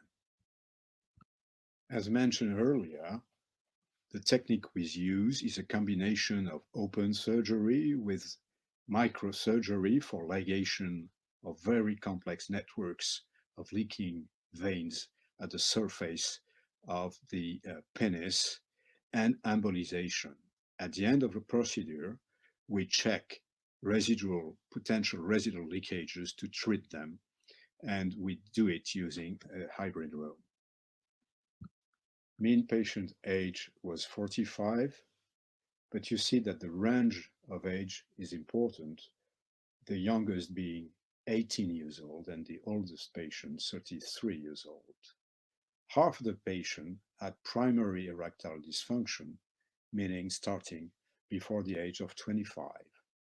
The erection hardness score was 2.3, and it is an important number because the threshold of rigidity is EHS more than 3. Complications are rare. We had 2 minor pulmonary embolism at the beginning of our experience. We now screen patients for ability to form thrombus, and we provide them with postoperative anticoagulation, so we don't have any more pulmonary embolism. We had a few reoperations due to infection hematomas. 1 patient had decreased gland sensitivity lasting more than 1 year, and 2 had reduced postoperative erection score. Postoperative evaluation showed increased erectile capabilities. On the right side, there is a penile cavernography showing no erection before surgery and a very strong erections after surgery. 3 months postoperatively, 81.5% of patients had erection strength allowing for penetration. The main cause of failure was a very particular topography of leakage of the deep dorsal aspect of the corpus cavernosae. You see the red arrow pointing to this kind of leakage. At the 14 months follow-up in 45 patients, 81.2% had a persistent erection score superior to 3, allowing for sexual intercourse with penetration. 1/3 of them achieving this result without any medication. More than 10% of patients in this series are diabetic patients. We all know that cause of erectile dysfunction in diabetic patients can be caused by endothelial dysfunction. In our institution, this is half of them. Neurologic disease, this is again half of them. Arterial disease, half of them, but half of them also have venous disease. We have carefully selected some of those patients with no or mild erectile neuropathy, and they benefited from cavernovenous leakage surgery as well as non-diabetic patients. Our series allow us to conclude that cavernovenous leakage affecting all ages are in fact treatable with reproducible good results of open surgery combined with embolization. Clinical signs of this very common disease are loss of erections when changing position, penile rigidity variation according to position.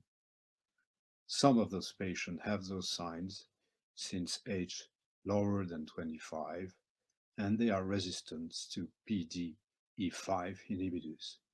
Those patients require duplex sonography with pharmacological stimulation to make diagnosis and benefit from surgery. Thank you for listening.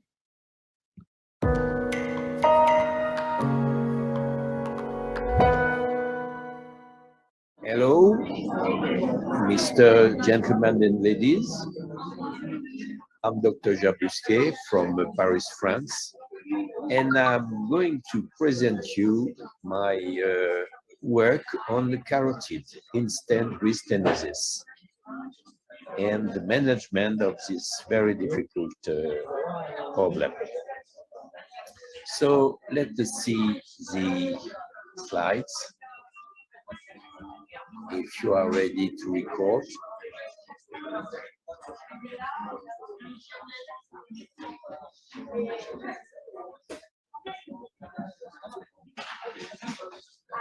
I have no disclosure regarding this presentation. The carotid in-stent restenosis is defined by 70% or more of in the stenosis of the inner diameter. This problem represents, after carotid angioplasty and stenting, between 5 to 12%. So it's not rare.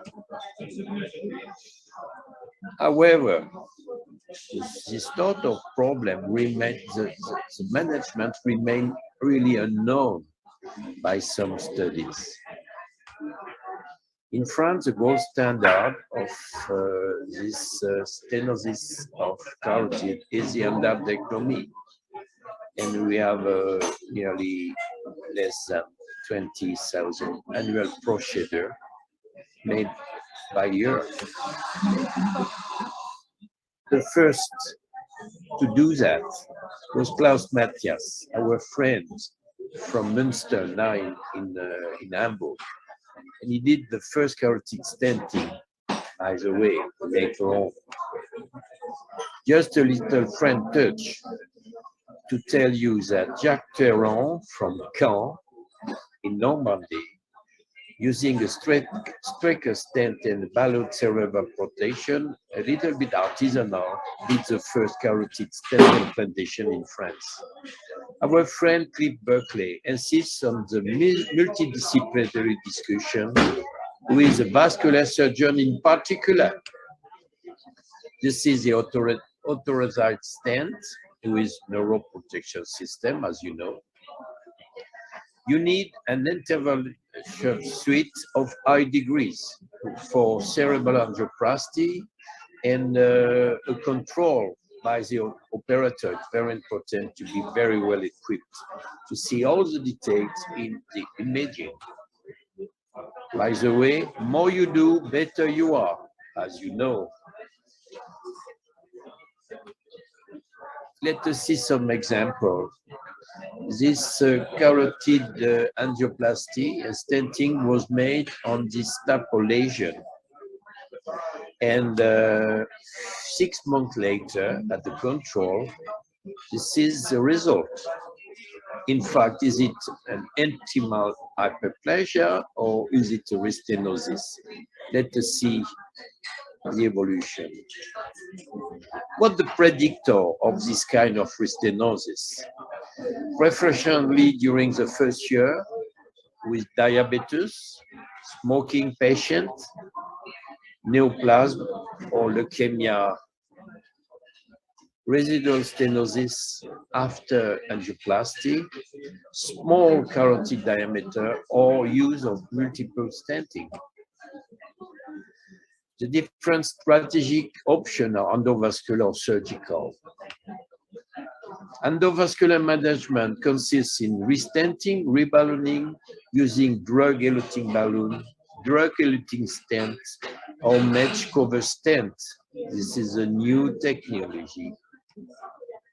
Surgical is more classical, stent extraction, endarterectomy, or carotid bypass.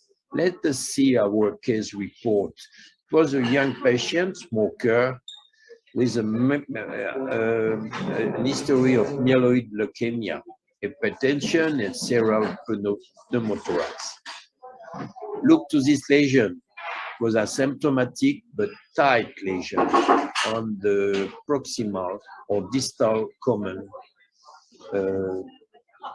carotid artery. We use a cast with nitinol, but 8 months later, post-cast, we had a very tight restenosis, leading to an immediate decision-making. Surgical decisions were taken. Open the neck. For stent extraction, look to this stent, full of neointimal hyperplasia with the cell proliferation, quite totally obstructed. All along the stent, we did the completion of the endarterectomy with the debris here and a Dacron patch before the clamping. I would like to insist at the end of this presentation on the team approach and the control 6-month follow-up with the echo-duplex scan. And this is my patient with my team, including myself. This is very important. So in conclusion, take attention to the quality of screening into a multidisciplinary approach, a concerting decision-making with a regular follow-up of your patient. Don't hesitate to do an early reintervention and control the risk factor. I thank you very much for your attention. And I would like to thank Omar Halak for his very good meeting that I like very much. Thank you, and have a good meeting.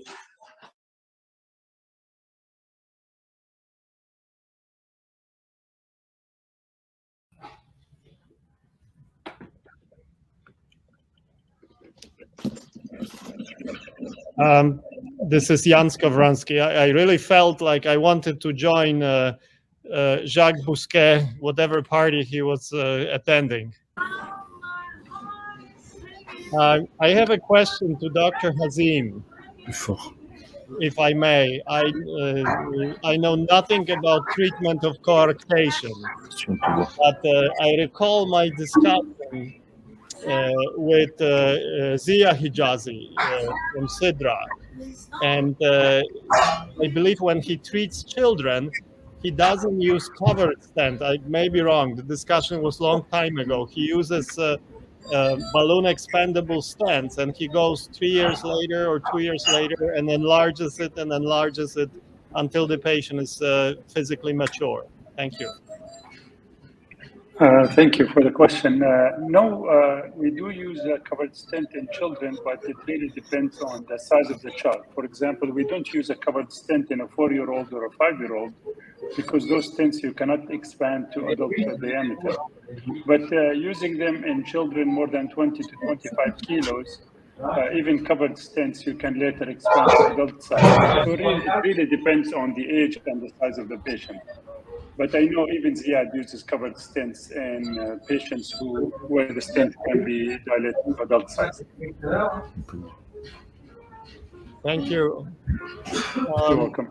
Professor Jacques Bousquet, at my conference, Icarus, there was a presentation on treatment of chronic total occlusion of internal carotid artery. And we had several heavy hitters who do a lot of carotid work. And everyone was kind of rolling his and her eyes on this. Have you ever done it? CTO of the carotid artery? Or is there any indication that you could think of? The problem, dear friend, is the evolution of a carotid stent into the neck. Because, as you know, some patients are devoted, if I can say, to do a restenosis we have to work on this matter.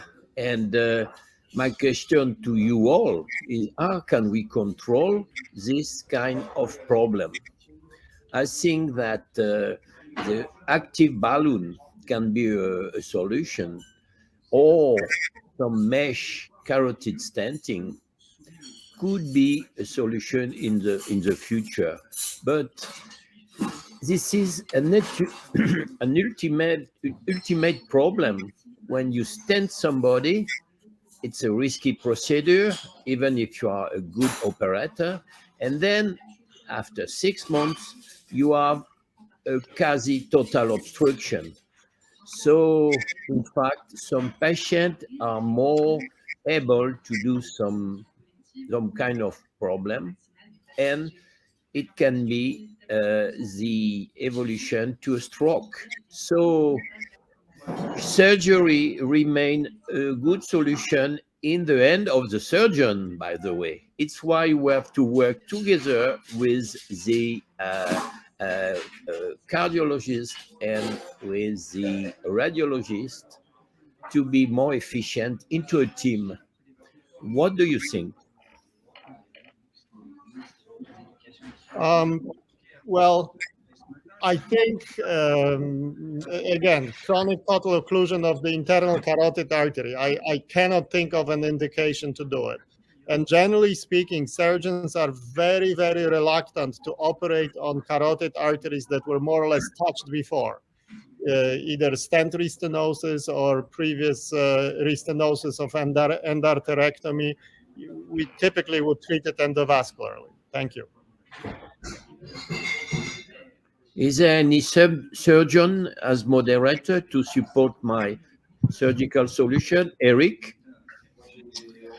Well, yes, I would do surgery as a surgeon, probably. The problem is that we have very few numbers to make statistics on that and choose for the best option.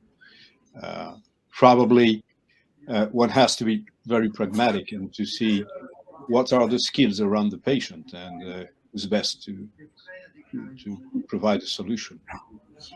Yeah. Professor Allaire, fascinating presentation. And I remember I had the same impression a year ago when you gave a similar presentation. Out of curiosity, how many people in the world actually can do what you do? Well, it's always very difficult to know what's going on Earth. But as far as I know, we are two. And one is a fantastic surgeon who works in Taiwan. And he has operated on 3,500 patients so far. I've been visiting him. He's a fantastic surgeon.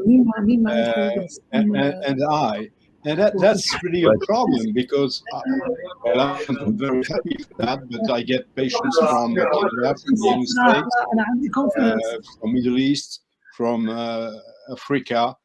And actually, we have started a course to teach all what is necessary to take care of this very frequent disease again. And so we teach people to do duplex sonography because it has to be well done. And unfortunately, the what is written in the literature is not very accurate. Because it's based on analysis on arteries, which is a bit odd for a venous disease.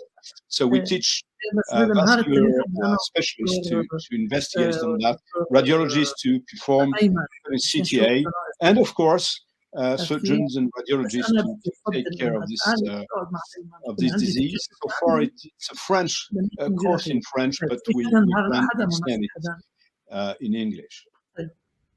Thank you. I cannot resist asking a question. Victor Kostic, Victor, your career in a way is similar to our family friend Łukasz Szumowski from Poland, who was a health minister.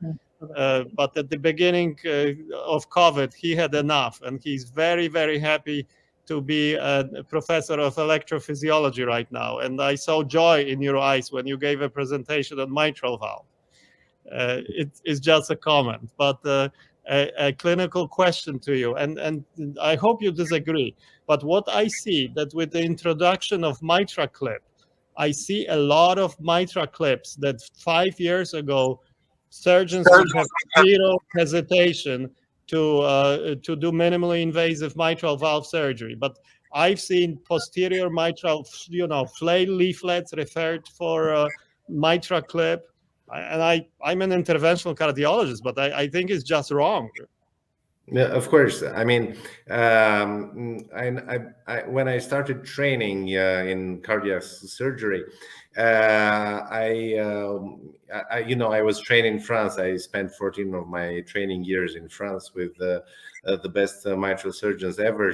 And when I was a young resident, I asked one of my professors, "So what do you think about the Alfieri procedure?" So it's like, and the reaction was throwing tomatoes on me. I mean, it's a stupid procedure. I mean, you just ruin the mitral valve. You shouldn't do this. I mean, and suddenly after 7 years at the Global Valve Summit in New York, I see Alfieri presenting the mitral procedure, and this is because coming back to life again, because they started to use the mitral clip.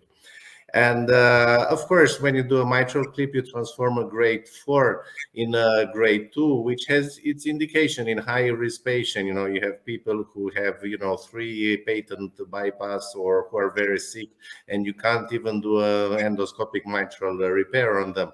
But on 98%, you shouldn't ruin the mitral valve. And I have operated on patient having a mitral, an Alfieri procedure, and it's stitching A2 to P2 after a few years transformed the mitral valve in a bileaflet with a bone in the middle.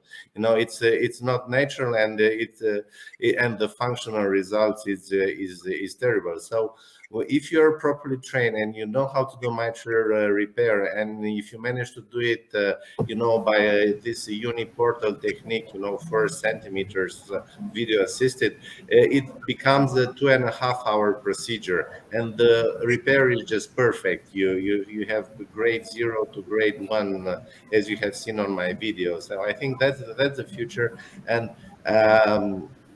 there is still, a lot of years to wait when transcatheter technology will mimic such a procedure. I'm a big transcatheter fan. I do a lot of TAVIs, TEVAR, EVARs, but I wouldn't touch a mitral valve with a transcatheter. Mitral valve, right?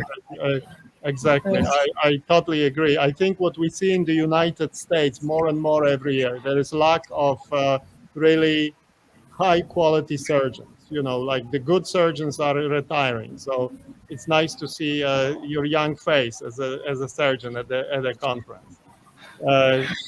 Dr. K, and we always strive to have women at conferences. And Jacques, perhaps you would like to bring your friend into the screen. I'm ready. Victor knows my lawyer. She's my lawyer, in fact.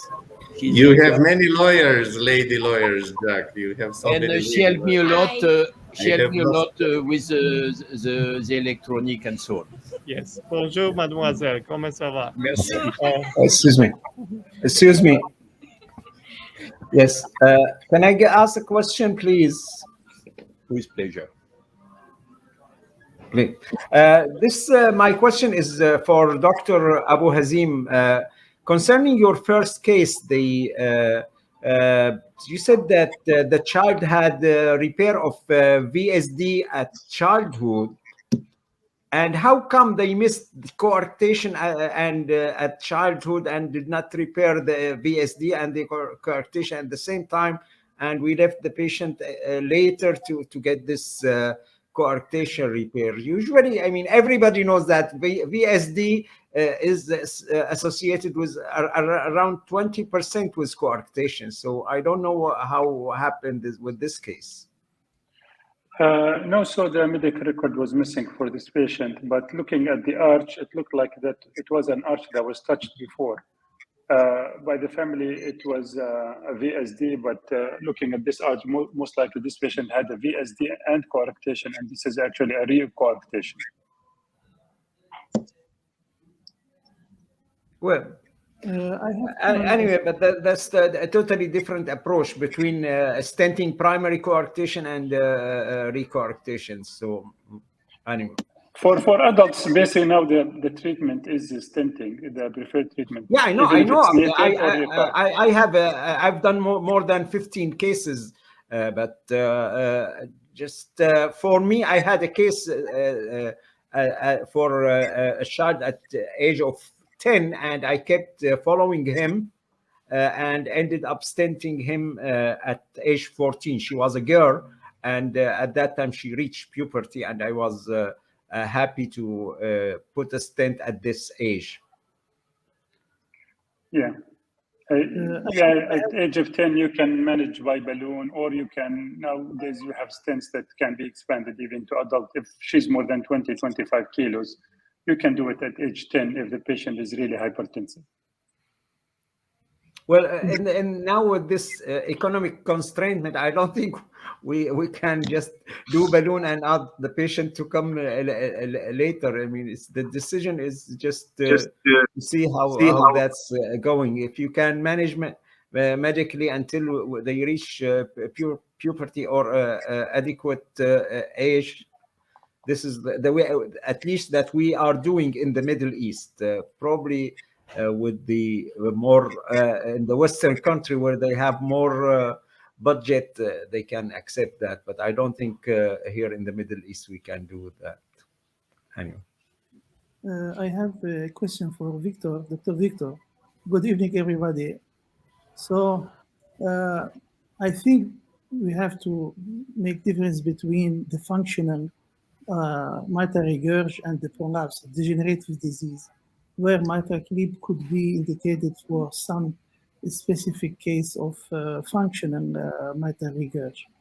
Regarding the prolapse disease, the degenerative disease, I don't know if you are aware about the Dubai technique for neocord, artificial neocord, that we can, it is an adjustable technique, adjustable sizing of the neocord.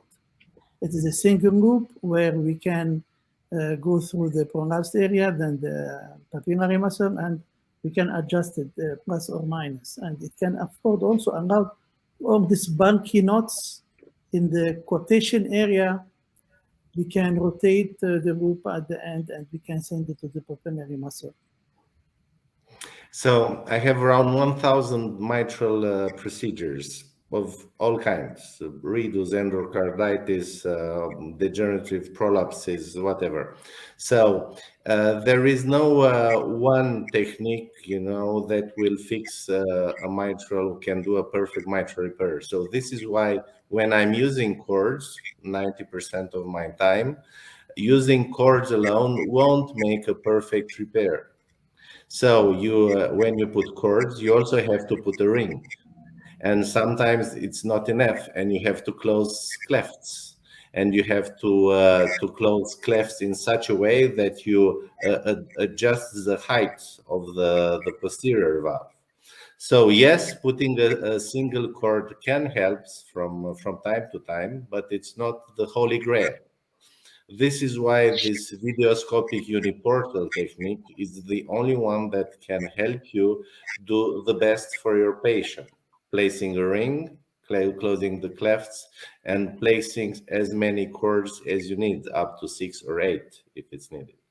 Yes, but after putting the ring, sometimes we have some remodeling, and we are obliged to remove some cords if we don't have a excellent quotation. With this technique, we are able to adjust the length without sacrificing the cords, because we can apply it and after. You're an interventional cardiologist, that's right? I am a cardiac surgeon. You're a surgeon. I am Okay. You're a cardiac surgeon. Okay. So well, I've worked with many experienced mitral repair guys, like Professor Gegaden, Professor Carpentier. And at the end of the day, we have all reached the same conclusion. A mitral repair without the ring shouldn't be done. I'm not telling that without the ring. I am telling just about the technique of the sizing of the neocords. Oh, sizing of the neocords. There are many ways to skin the cat. There is this memo for the technique I'm using. There's this closed loop technique the Leipzig guys are using. With the Onyx are doing this precise Gore-Tex cords. There are some guys who are using, the Farabeuf retractors we are using in surgery. So they stitch the neocords according to the length, to the width of the Farabeuf retractors. So there are many ways. So I think choosing it's up to the surgeon to choose which technique he will use but I totally agree with you. Having the perfect sizing for the cords, it's one of the keys of the repair. I mean, you can't do a good repair without having a nice length to your cord. As we are in Dubai, I'm inviting you to review the Dubai technique for mitral repair. It's a good opportunity to announce that for you.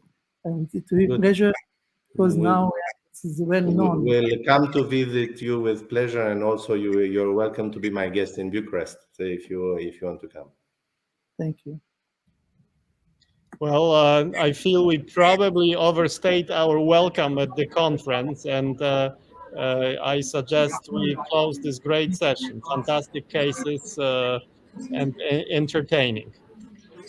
Thank you so Thank much. you very much, Jan. Very You much. are a good, Thank you are a you. good moderator. Thank you, Dr. Jan. Thank you very much. Okay, all good. Thank you, and best regards to the lawyer.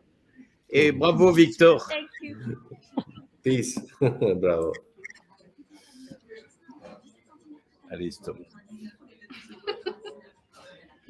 Allez. Salut, Jean. Eric. Tu vas bien? Oui, je suis content de te voir. La prochaine fois, on fait ça en présentiel là-bas. Hein. Ouais. Tu es où? Où est-ce que vous êtes? Je suis dans un endroit secret de Paris, dans une grande brasserie. Super. On entendait le café. Ouais, c'est génial, ça a beaucoup plu, je pense. Bon, on se voit bientôt. Tu as fait une très bonne présentation. Hein. Ouais, aussi, c'est gentil. Et qu'est-ce que je veux dire? Tu m'as soutenu aussi, parce qu'il fallait l'opérer, ce patient, tu ne crois pas? Ah bah oui. Ben, j'ai l'impression que Yann, il était pour le laisser comme ça. Bah, en tout cas, il était opérable, donc il vaut mieux l'opérer. Oui, J'ai un cas qui est un petit peu différent, mais il y a un dilemme comme ça. C'est un pontage veineux que j'ai fait sur une carotide radique chez un patient qui a un cou complètement hostile. Et bon, ça s'est par chance bien passé, mais il a une sténose dans le pontage qui est à 90-95%. Sans symptômes, là, peut-être que je ne vais pas l'opérer, parce que c'est de l'hyperplasie des intégrale. complications. Il n'a pas. Dis-moi, tu sais que je te coupe, mais je t'ai aperçu à Orlando. J'aurais bien voulu déjeuner avec toi, mais on n'a pas eu le temps. Ben non. C'était bien. J'étais content d'y aller. Oui, moi aussi. C'était tellement agréable après être resté si longtemps chez soi. C'est dommage que nous n'ayons pas pu venir à Dubaï, mais bon, j'espère l'année prochaine. Moi, je compte bien y aller. Je voudrais suivre les pas de Ribéry et de Zidane. Ça me ferait plaisir. Bon, écoute, et la vie est belle. Parce que il y a 20 000 connectés là, et je pense qu'ils vont pas être contents. Bon, d'accord. Je t'embrasse. Moi aussi. Ciao, ciao. Au revoir, madame. Au revoir. Tu fais quitter.